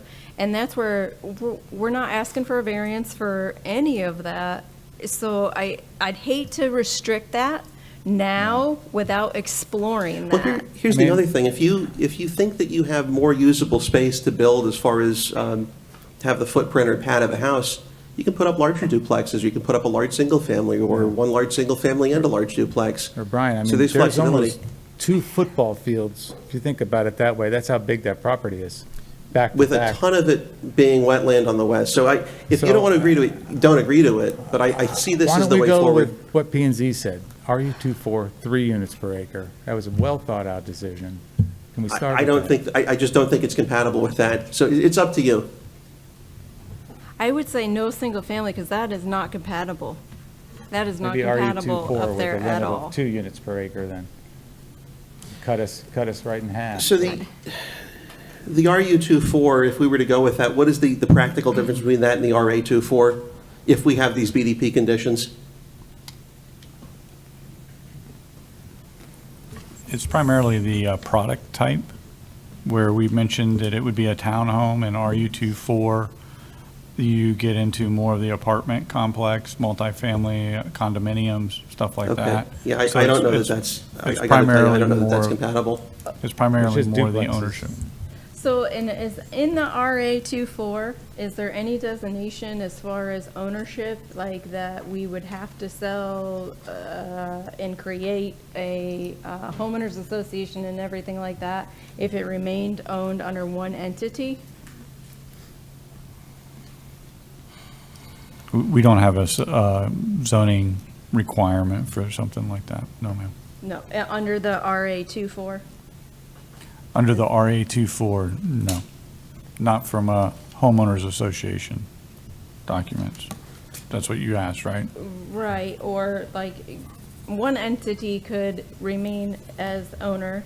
It would not have Of to all be of them. divided. We would not have to have a planned development, PUD and all of that in that zoning? You have to divide the property to make lots for the dwellings. That's where we Yeah. look at it from the townhome product standpoint. Whether those are owned by, if you have one townhome owned by one person, or you have two townhomes owned by the same. Would that be different between RA24 and RU24 anyway? I'm just wondering if there's really any difference in that The respect. RU24 is you don't have to subdivide the property for the townhome aspect. So you would be able to So you're- build, the 4 units or the 3 units on just the Well, property. let me ask you, are you looking at putting up townhomes? Is that really what you want to do? Yeah. 2 units together, whether it be called a townhome, which some people think has to be two, I'm thinking duplex, 2 units kind of stuck together. Maybe we can stick a couple triplexes out there. But that's what we're looking at, not subdividing the land all up, but put some duplexes out there easily, Do we have a definition of duplex? Because I'm thinking if we have a BDP that limits it to duplexes, it almost doesn't matter what the actual zoning is if they can do it, and we're limiting it to only that particular envisioned use. Thanks. I appreciate your patience, Mr. Chair. Yeah, that's what I thought. That's what- I think we're almost there. Commissioner Lovers, it's limited to 10 units, 10 families, 10 family units, 10 family multi-units. I don't think we're going to get there, though. Okay, so he's already got some limitations, correct? Yes, ma'am. Okay, just asking you a question real quick. Yeah, I'll defer to Tad, but that's my understanding. Commissioner, the definition for duplex in 1102, duplex means a residential building designed for or occupied by 2 families with a number of families in residence not exceeding the number of dwelling units provided. If you want the RU24, the only way that I could see making it happen, in addition to what we said as the other BDP terms, again, to reiterate for the benefit of the clerk, no short-term rentals, mandatory connection to sewer for all of the structures on the property, and a minimum of 160-foot vegetative buffer on the westernmost side, is if you agree to limit it to duplexes as far as the or construction. triplex, right, some kind of plex. I got to tell you, I don't know that either the P&Z or the North Merritt Island Dependent Special District Board has had a chance to consider triplexes. I feel comfortable moving forward with duplexes if you're okay with that. I don't feel comfortable with triplexes because I would want to have them have another shot at at addressing that to see if that's something that they're comfortable with. If you go 2 units per acre. Again, with the wetlands, I'm not sure what you're going to be able to do, but I'm comfortable with 2 duplexes, so you'd have essentially four families able to live there if you want the RU24. I want RU24. Yes, sir.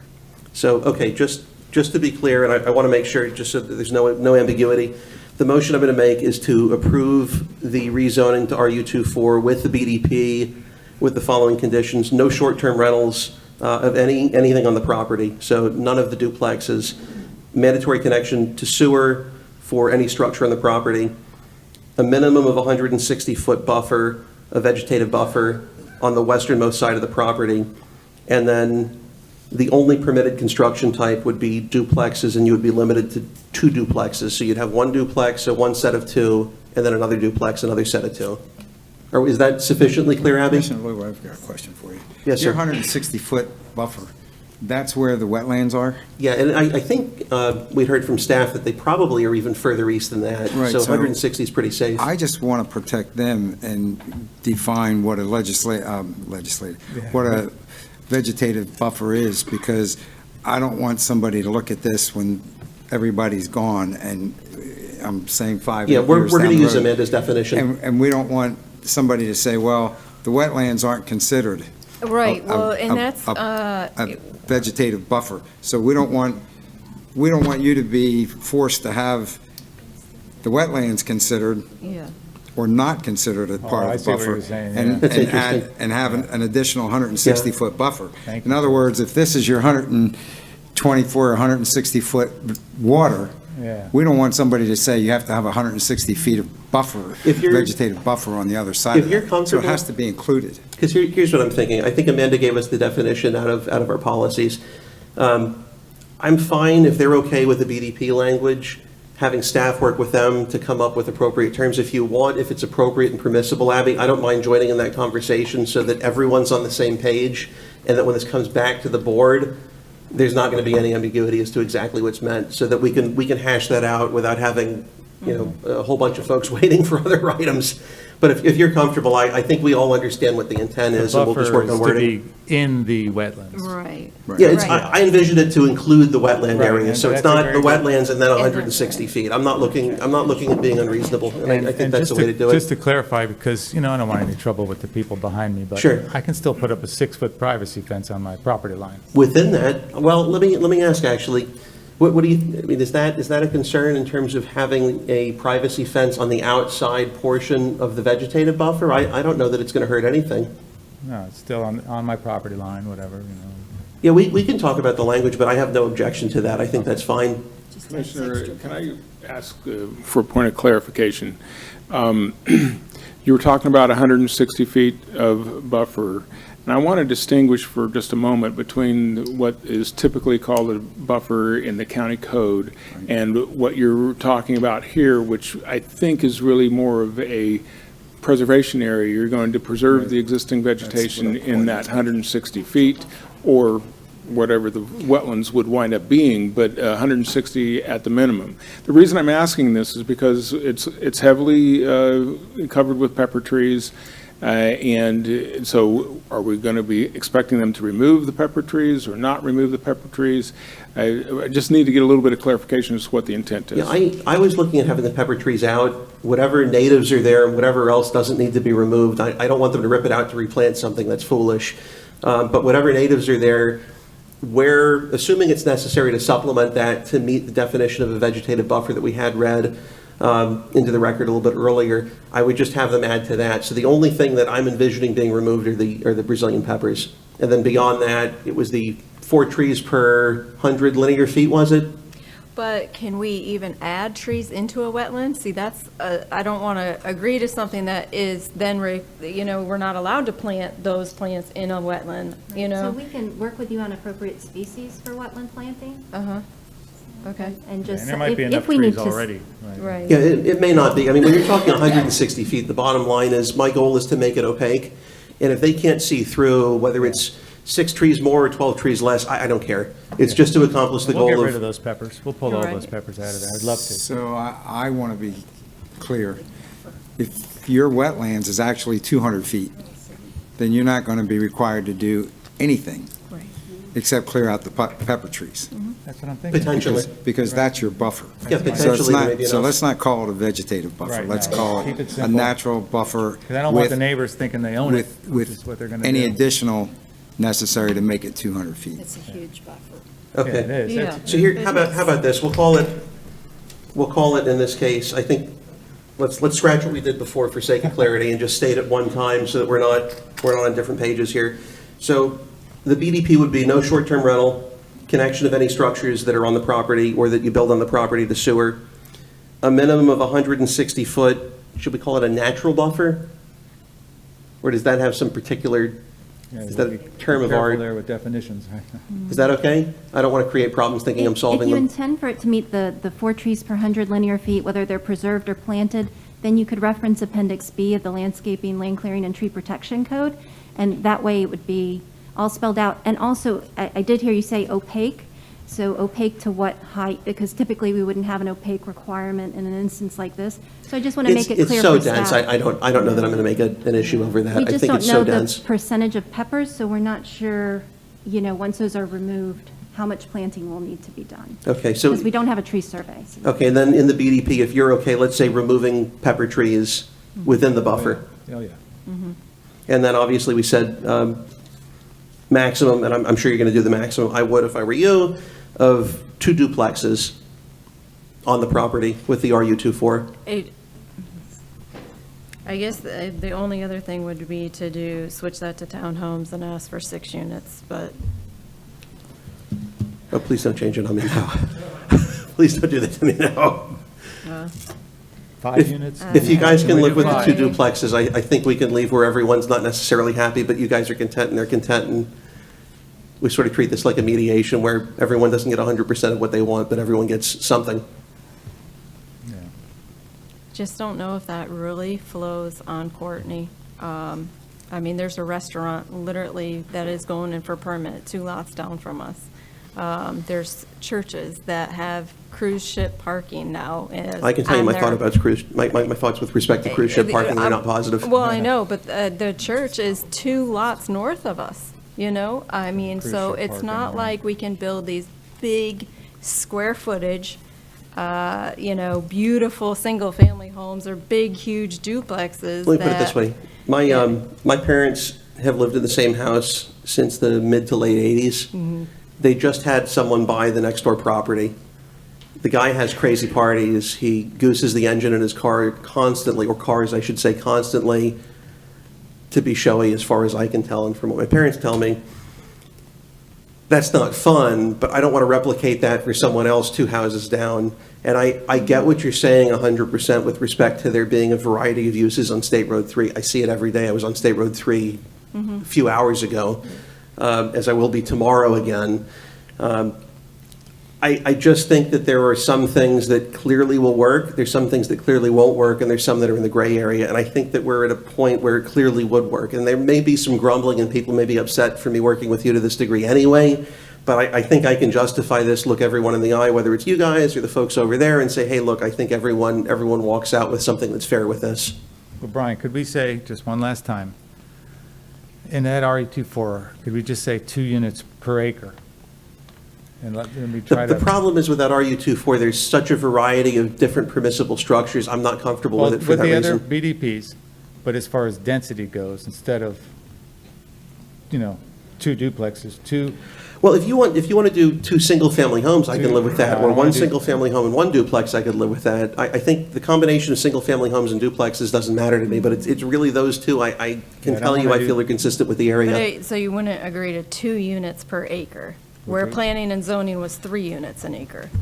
And again, planning and zoning is an advisory board. Right, I understand. Well, with all But- due respect, but we do understand. 2 units per acre. This is basically splitting the baby between what P and Z suggested and what North Merritt Island suggested with respect to giving you the zoning you're asking for, Okay. but limiting the density to what the dependent special district asked for. I think this is a fair offer. Okay. Okay, so again, I just want to make sure that there's not any question. I apologize, Mr. Chair, for being repetitious, but just to keep it clean for everyone. The BDP will be no short-term rental, connection of any structures that you build to the sewer, a minimum of 160-foot natural buffer, removal of pepper trees, and a maximum of 2 duplexes on that particular property. You guys are good with that? Can you make it buffer to include the wetlands? Yeah, okay, we'll make it clear. The buffer is envisioned as including the wetlands. So I'm not asking them to begin the buffer after the wetlands end, otherwise we'd be essentially eliminating the entire property from you. And maybe not even call it a buffer, maybe just natural vegetation or something. Wetlands. But I don't know, can If we work on staff that has a language preference, later? I think we can work on that Or language. use the wetlands as the buffer. Yeah, somehow For word tonight's it. purposes, You just to guys move can it do forward, that. because it's got to You know come what back with the the intent BDP is. anyway, If you guys will work with me on this, I'll continue to work with you with staff as long as we stay within the boxes that we're painting tonight.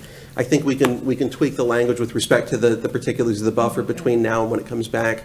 Okay. As long as you guys say you're okay with the general premise, the items that I mentioned for the BDP. Yes, sir. Okay, I'll make a motion to approve contingent on the BDP conditions that I read into the record. We have a motion. Do we have a second? Second. We have a second. All those in favor say aye. Aye. Aye. And I vote aye. Nay? Vote is 4-1. Passes. That was a shocker. Okay, let's move right along. Thank you, everyone, for your patience. You can all wake up now. Okay, let's move on to H12. H12 is Justin M. Fallscroft requests to change the zoning classification from RR1 to AU. Application number is 21Z00039, located in District 1. I have one card from the applicant.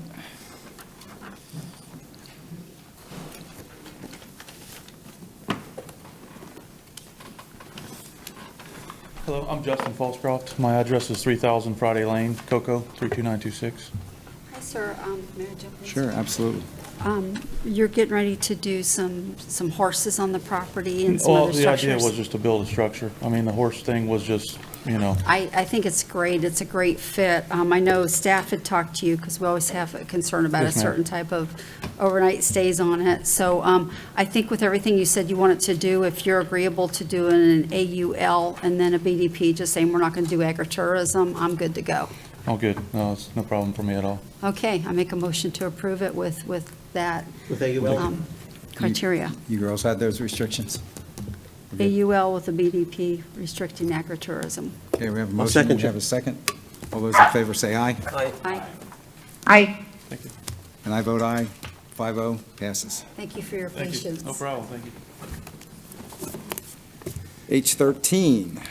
Thank you, Mr. Chairman. Edic and Ashley Moreno request to change the zoning classification from GU to RR-1. Application is 21Z00041, located in District 1. I want to point out to the board that just like a previous application tonight, this property's got, or may have, some access challenges. What is before you is a rezoning request where you consider compatibility and consistency with the comp plan. The applicant will need to demonstrate compliance with 62102 regarding access, which is done in a separate process. Thank you. We do not. H13. Yeah, are they, No. is, the may I ask if applicant they're here? here?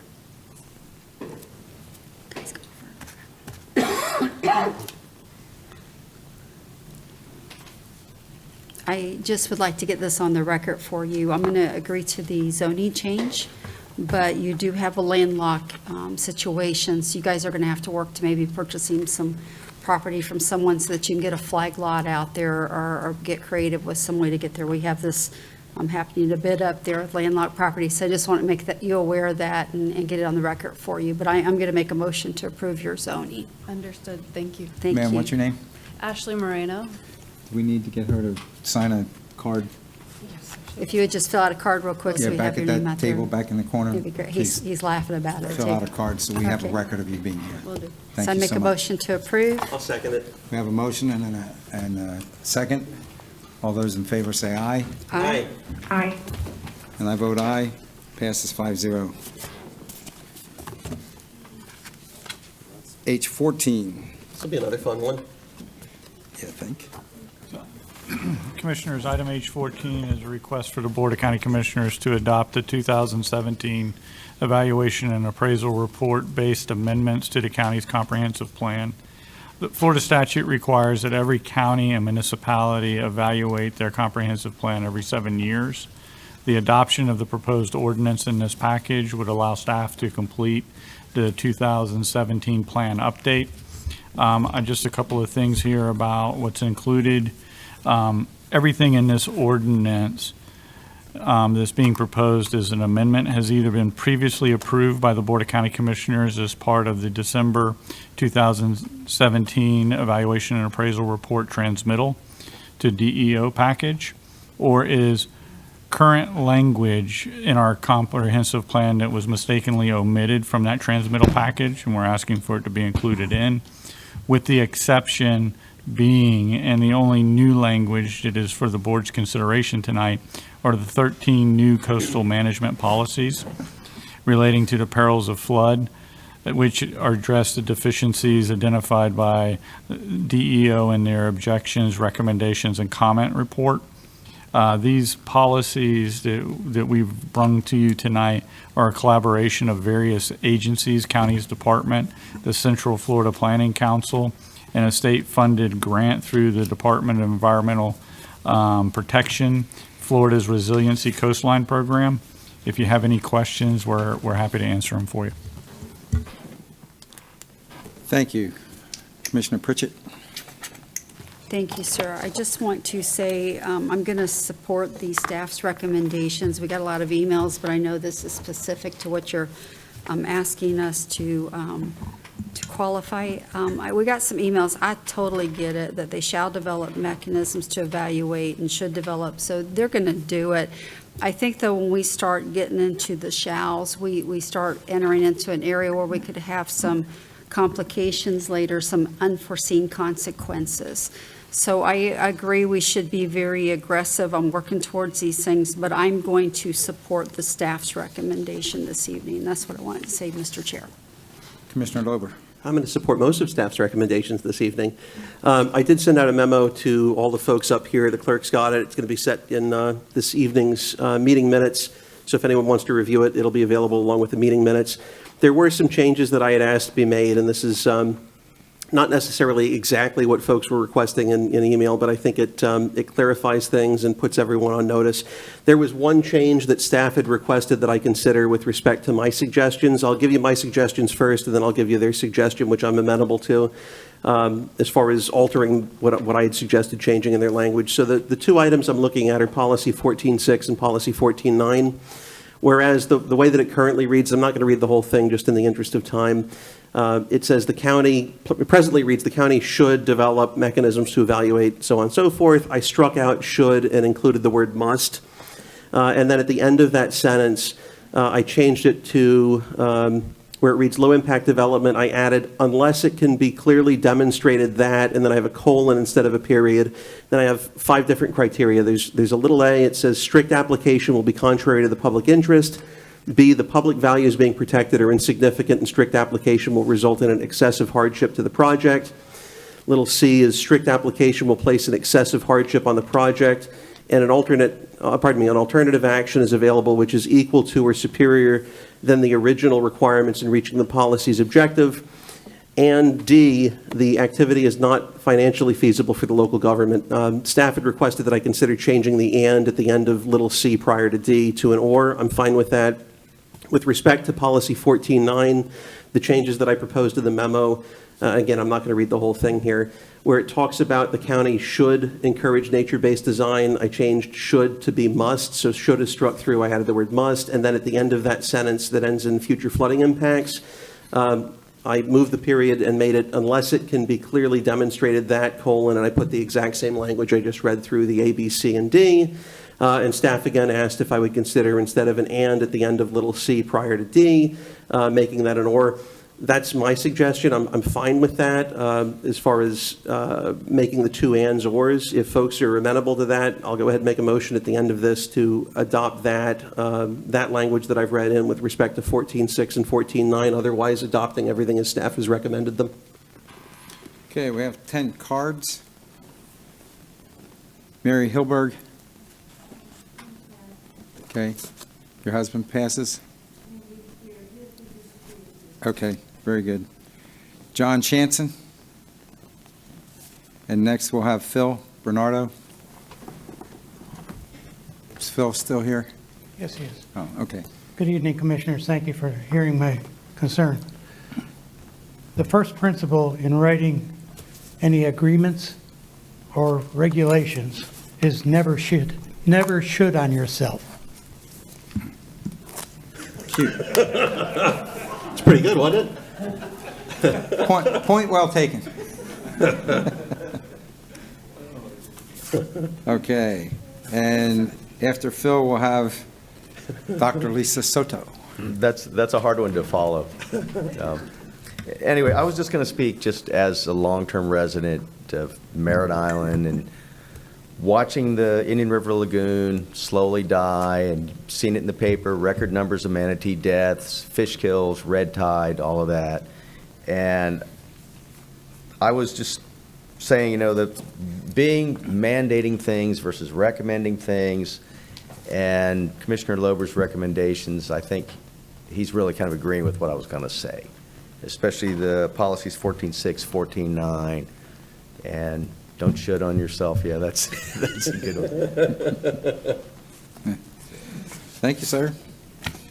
And after Lisa, we'll have Mary Farr. Good evening. I really just wanted to come and say hi to you guys. It's been a long time. I haven't been here since the COVID time. You guys got younger. How did that happen? I'm Dr. Lisa Soto. I'm the Executive Director of Marine Resources Council, and MRC is a nonprofit dedicated to protecting and restoring the Indian River Lagoon through science, education, and restoration. I'm here really to share two thoughts with you tonight. I was delighted to hear Commissioner Lober's language improvements to the comp plan, so thank you for that, Commissioner. The other thing I wanted to share is the new report card is out. We brought this up to Tallahassee to share with every representative and senator in the state of Florida last week.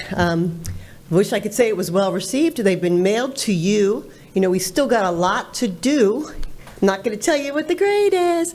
We're going to do the public release on March 10, so that's one of the reasons that I'm here, is to announce the new report card is out. We've got work to do, and I appreciate your thoughtful input on this comprehensive plan language, because this is the beginning and really a door opening to creating a different paradigm in sustainable development in our county. So delighted to hear that you're willing to entertain the improvements to the language.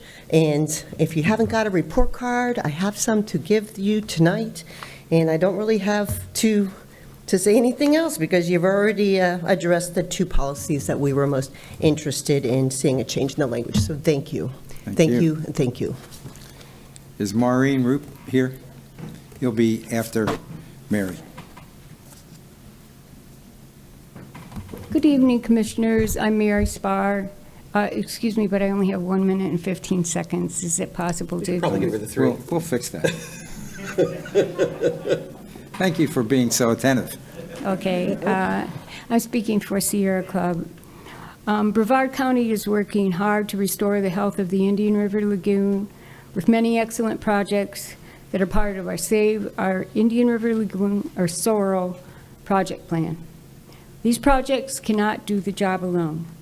Quoting from the SORL project plan about the risk assessment of top scientists, the scientists continued to voice concern about the restoration of the IRL in the absence of regulatory reform needed to prevent new development from adding more septic system and stormwater pollution to the lagoon. Therefore, updated regulations are needed as a complement to this plan to ensure timely and sustained success in restoring health to the IRL. The proposed policies, the coastal development and redevelopment, for coastal development and redevelopment could be part of the updated regulations needed to prevent more stormwater pollution from entering the lagoon. But these projects can't do the job if they fail to ensure the county's commitment to implement them in a timely manner. The word should, used in all 13 of these policies, by definition, gives the county an excuse to delay as long as, quote, the activity is not financially feasible. And I am hoping that after I speak, Commissioner Lober will clarify whether his suggested language includes that they must do these policies unless the activity is not financially feasible. This can mean delays because it's not in the budget, staffing concerns, or not getting a grant. And I don't know about a definition of must. It's most unfortunate that we didn't get wind of this language prior to the meeting. We could have done some research. Anyway, you know that we're asking you to prioritize policies 14.6 and 14.9 by using the word shall. I suggest that you stick with that. Taxpayers are paying with sales tax $489 million over 10 years for soil projects. And yet, we have got to get away from having this excuse of you don't have to do something if it's not financially feasible. We need to, may I finish Thank you, the ma'am. sentence? No, we've got too many. Okay. You made your point. Thank you. And you did it well. Maureen and Gina will be next. Gina's still here? Gina's not here? Oh, okay. I didn't see you back there. Maureen Roop, Port St. John. The wording, when I was at school in England, which was a long, long time ago, the English master pointed out to us the difference and consequences of using semantics that change the whole meaning of a sentence. Verbs like should or shall or may or must have different meanings. One is a prediction and one is a promise. Words such as these can change the whole concept of a document and leave an opening for an undesirable action, and our Indian River Lagoon cannot afford any undesirable actions. In Brevard County, we are in a crisis with the environment, and the county still has not put in place low-impact development, which has been proved to significantly help our problems with pollution in our water and waterways. By using the word should and not shall, gives county and the development community an out to not comply for a multitude of reasons, which we or the Indian River Lagoon cannot afford. I am asking the Commission to insert shall. You know you should, but that doesn't mean you will. Thank you. Well said. Gina? And next up will be Michael Majak. Good evening again. My name is Gina Lindhorst, and I am a resident of North Merritt Island as well, and I'm concerned about our environment and the fact that I am a long-term, full-life resident, my husband as well, my children also. It's important to us to have a good quality of life, a good environment to live in, have lots of revenue for our community. I know, and you know, billions of dollars come from the revenue, our revenue from the IRL every year. And if it continues to languish and wither due to several factors, we forego these dollars, all of them. They're gone. Interstate and international business are attracted to our environment, and if it's looking like the sewer, as it is starting to, then they're not going to want to come. Sorry. They're not going to want to arrive with their business and employ people. And I know we all want that. So policies number 14.6 and 14.9 should be changed. And having shall instead of should will take care of everything. And it takes a load off of everybody for making these decisions per project. It's just taken care of. Nobody wants to pay more money than they have to with any project. Everybody's going to say, oh my goodness, it's so difficult, it's so much money. Oh, it's not really worth it for me. And this will take care of it if you just put shall instead of should. Thank you. Any questions? Thank you, ma'am. Michael? And Laura Lee will be last.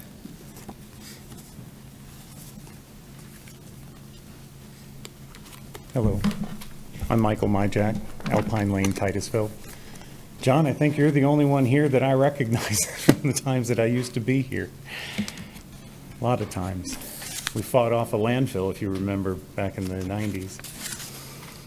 We're running out of time. We've been running out of time for 20, 30 years.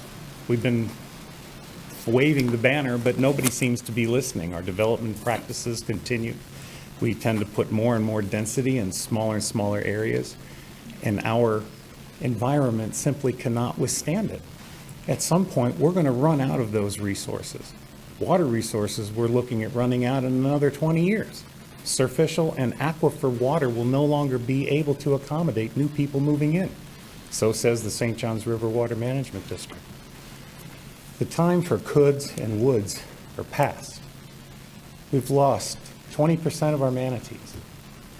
Think of it as another way. A deck of cards only has 3 suits.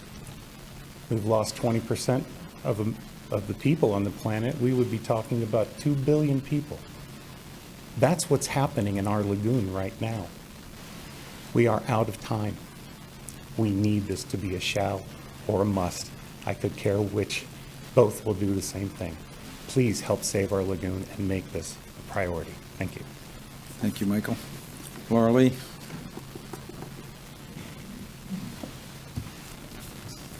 Hi, y'all. Laura Lee Thompson, 3550 Irwin Avenue, Mims. Yeah. Developers have expectations that they can make as much money as possible on their projects. I'm here to remind you that other Brevard County citizens have expectations, and we should be considered too. As a major employer in northern Brevard since the early 1960s, my family has operated multiple businesses through the decades. Today, we're in the business of tourism, and we have expectations. We have an expectation that we should be able to obtain seafood from the Indian River to offer in our restaurant, which has a reputation for serving locally caught seafood, because that's what my dad did when he started the restaurant 40 years ago. He only served what he could get from local waters. Due to decades of too many nutrients and too much pollution going into the river, 95% of our seagrass is gone. Shrimp and fish need seagrass in order to exist. We haven't been able to get Indian River mullet for months. Oysters and clams from the Indian River have been unavailable for decades. Like the seagrass, our ability to obtain local seafood products has evaporated. Northern Brevard County was once hailed as the redfish capital of the world. Fishermen packed our hotels and restaurants during half a dozen annual fishing tournaments. Years now pass between Titusville redfish tournaments.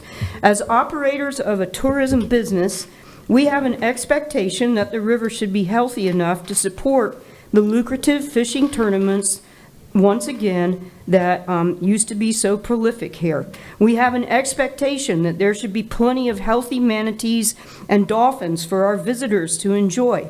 Brevard County is all over the news media these days, identified as the community that has done such a poor job taking care of our estuary that helpless, defenseless manatees are starving to death. How can that be good for tourism? Our river is in a death spiral because past development practices have allowed too much fresh water with too many nutrients and pollutants to enter the river.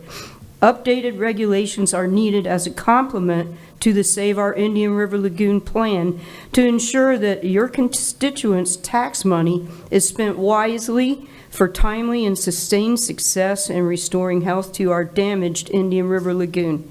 Prioritizing coastal management element policies 14.6 and 14.9 by changing the word should to shall or must in each element will not kill development in Brevard County. A lifeless river will.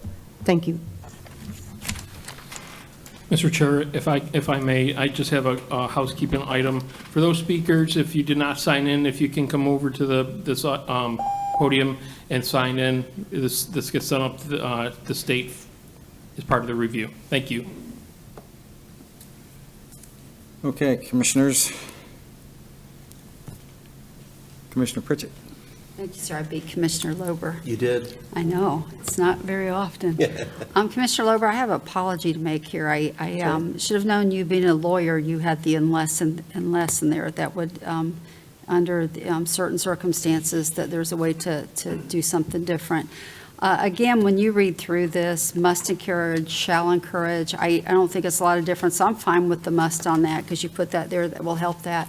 But I just want to defend staff here a little bit. I know we get very passionate about this, but Brevard County staff's working very hard to ensure the Indian River Lagoon and the environment's being very well taken care of. They're being great stewards. So I don't want to make it look like there's something, even if you had should, they wouldn't do it. They are doing it. And this commission up here has stood very strong with doing these types of elements that are helping the environment. And we're spending a lot of money on it, and we've been very good overseers on it. So Commissioner Lober, with that, again, I think what you put here together, you did a good job. I should have known as a lawyer you would have had that in there, and I should have read that before. So I'm supporting yours. I'm good with that as well, because you have the little thing there in the worst-case scenario that they still have an ability to make changes.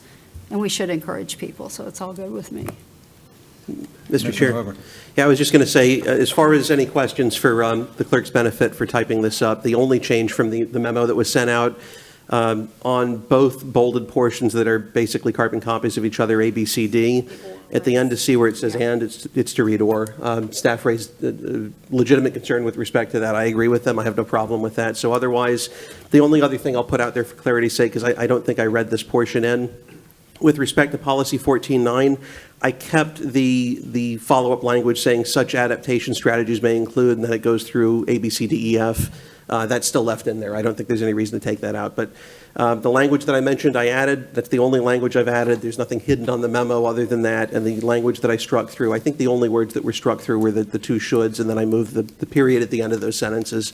So there's nothing sneaky that, that I can see or recognize with this. So with that, I'll go ahead and move to approve staff's recommendations as contained in the agenda item, with the exception of policies 14.6 and 14.9, wherein we'll use the language that is included in the memo that I read off and is available, or will be available with tonight's minutes, with the exception of the two ands, reading or, in the spots that I'd mentioned. Okay, we have a motion and a second. Yes, sir. Commissioner Pritchett seconds. All those in favor, say aye. Aye. Christine, are you still there? Yes, aye. Aye. And I vote aye. Passes unanimously, 5-0. I got 1-5-0. That's rare. No comment. Broken clocks, right twice a day, right? See, What I is it? said, Yeah. you did that Oh, there you well. go. Thank you. All right, moving right along. I-1, and I want to thank all you folks for coming. Thanks for your patience as well. Commissioners, I-1 is a request from the applicant, Waste Management, for the Board of County Commissioners to grant a waiver of Section 6232.02H10, which requires a 6-foot or solid wall when commercial development is adjacent to residential zoning classifications. This item went before you, excuse me, on the January 25th meeting, and it was tabled to this meeting. If you have any questions, we're happy to answer them. Okay, I have two cards. Mr. Talbert? So conscious of that little timer there. What I just want to mention is that my wife and I are for the wall, and these are some of the reasons. The noise issues that we talked about earlier that come in the early mornings when before the sun's come up, and in the evenings. Trash occasionally coming over onto our lot that we have to clean up. Odors, that from empty trash trucks that are lined up right against there from time to time is pretty tough. Occasionally they're moving dumpsters from one place to another on their lots, and that plopping up and down, it makes considerable noise. I do want to say a side note. I think at the last meeting that I came to, it was say that a lot of the large trees that they would have to uproot, but in our section, that's I'm always looking at the timer. All those that section is all just small shrubbery. There's no big trees. But on the other section, I can't speak for that. My understanding is that this code or ruling of what's been was established in 2013, where these requirements are now being enforced. And I would just, one comment is that if you have that, why aren't we enforcing it? There was a reason for it back in 2013, and we've been there since, our family, wife's family's been there since 52, I think, or something like that. If it's a case of money, if it really boils down to money, then, we'd be tickled pink if we could get a wooden fence that was 6 or 7 feet, so that we don't see the trucks and that sort of thing, as long as it would be well-maintained and painted. But we really want to encourage something to buffer that a little bit more for us. Not to mention all the stuff I mentioned earlier. That's all the comments I really have. Thank you, sir. Any questions? No questions. Thank you. David Bassford. I'll keep it relatively short. It's hard not to feel like I cleared out the house being last. I want to thank Commissioner Pritchett Pritchett for meeting with us the other day. Just a couple of things, because we've already done an introduction and a background at the previous meeting. We're in agreement with what we discussed. More importantly, he mentioned a couple of different things, and I misspoke at the previous meeting, so I do want to thank him for bringing that to light. That was not intentional, but there are essentially two separate portions of the property, and the portion that I was speaking to was what I'll call the northwest, where there is already an existing 20-foot vegetative buffer and a chain link fence, and that's where, if we were to put in the wall, that we would destroy all the vegetation. And going back and reviewing a lot of the site photos, he is correct. There is no substantial trees there along what I consider the southwest. But there is a drainage feature that was permitted back in 2003, 2004. So it's an existing site, and that's part of the reason that we're applying for the wall waiver. It's not monetary. It's already been permitted. We're not changing any of the uses. So with that, if you have any questions, I'll be happy to answer them. Commissioner Lober. Question for you, Commissioner Pritchett. I'm just kind of looking at this and seeing if there's a way to... I got a negotiation with him that's really good for us. Let's hear it. Okay. I'll defer to you. I had an Do you need me opportunity to sit down, or- with him. No, you're welcome to stand there. And talked about the concerns, and I want you to be a good neighbor with the neighbors, because we're Yes, ma'am. expanding the footprint. So here's what I got them to agree to, is a 20-foot wide vegetative buffer that's opaque, that you can't see through. And in places that's not possible, that we will get a 6-foot opaque fence. Yes, ma'am. PVC or wood. So I think that we got all that coming, but the natural buffer too, nothing will get through. So this is going to make a nicer product by the time we're done. So I think you got all the things you were asking for with this. And so I'm going to read this into the record, and if you agree to this, we're good. Sure thing. The buffer along the west property line adjacent to the residential zoning uses shall meet the Type A buffer requirements, which is pursuant to the landscaping, land clearing, and tree protection, section 624342. You can tell staff helped me with this, which requires a 20-foot wide vegetative buffer, opaque to a height of 6 foot, and a vegetative with 4 planted or preserved trees per 100 linear feet and 2 layers of shrubs. Additionally, where existing vegetation does not provide this 100% opaque barrier to a height of 6 feet, a solid wood or PVC fence will be required 6 feet in height. We have no objection. Okay, I make a motion to approve that with this We have a motion? stipulation. I'll second it. And we have a second. All those in favor say aye. Aye. Aye. Thank you very much. I vote aye. Appreciate it. Motion carries. Thank you for being good neighbors, and sir, thank you for coming out and having good suggestions. We have no new business. We have no public comments. We'll move into board reports. Mr. Abate? I have no report. Ms. Jornby? No report. Commissioner Pritchett? No report? Commissioner Lober? Couple things. My apologies. Couple things. First, I did want to let you know I did follow up with the sheriff on the concerns over abusive towing.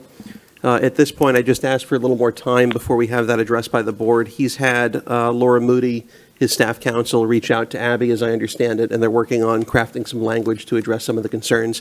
I think on his part, and I apologize if I'm misspeaking at all, but I got a pretty good sense that his primary concern dealt more with storage fees and making it difficult to retrieve cars once they were towed. So there may be some reference to that as well.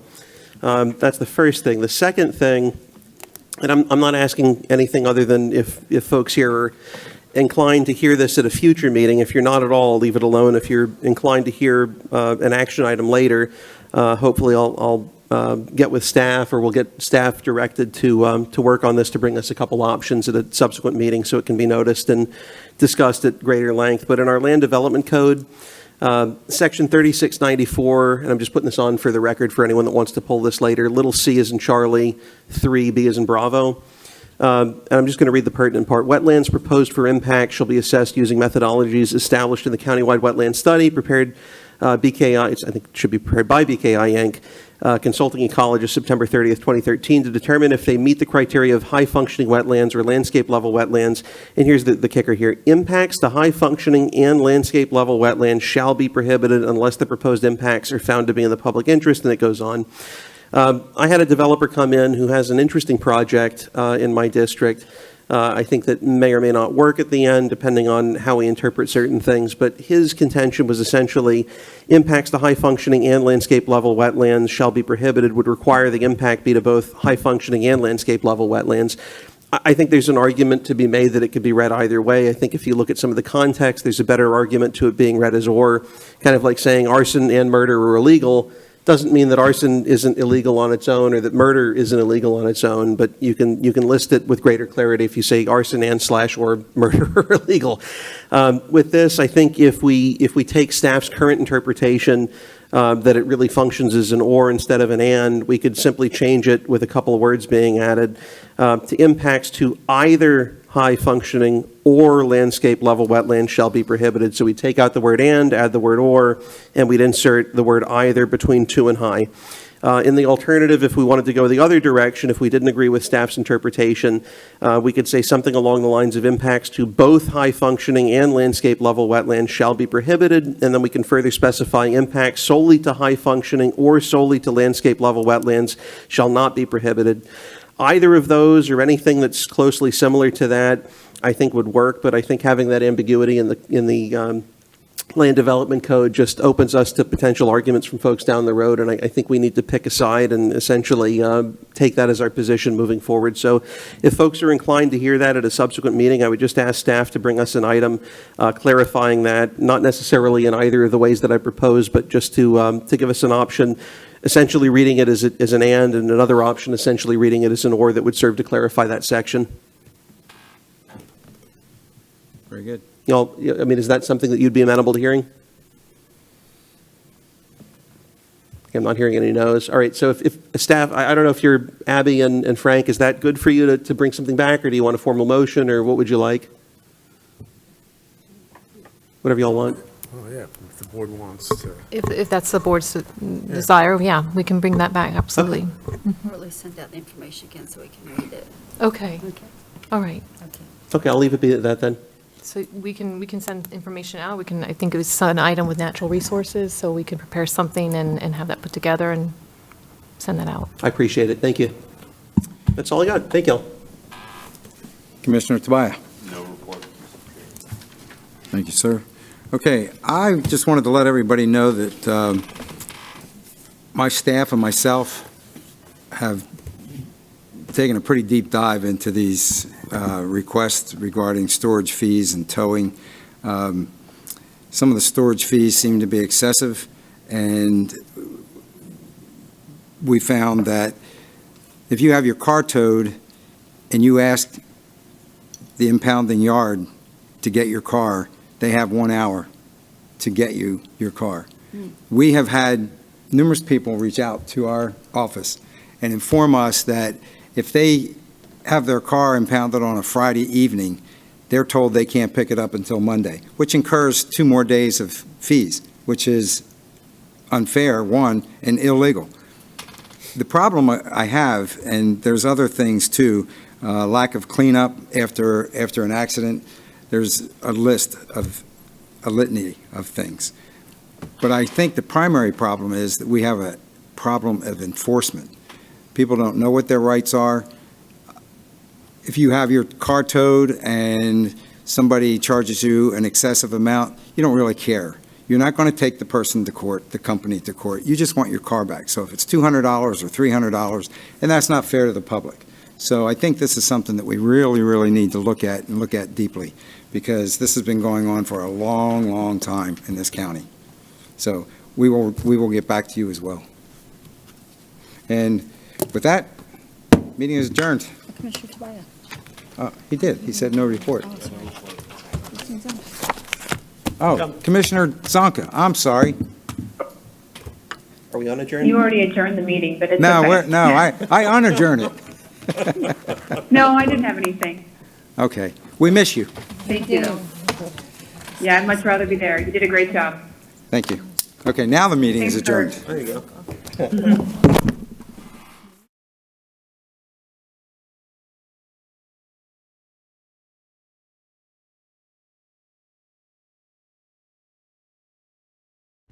The opinions expressed by any member of the public during any period of public comment do not necessarily reflect the views or opinions of the Board of County Commissioners of Brevard County, Florida, Space Coast Government Television, or the program sponsor, and are solely those of the presenter. The Board of County Commissioners of Brevard County, Florida, Space Coast Government Television, and the program sponsor hereby expressly disclaim any and all responsibility or liability for any defamatory or slanderous statements expressed by any member of the public during any such period.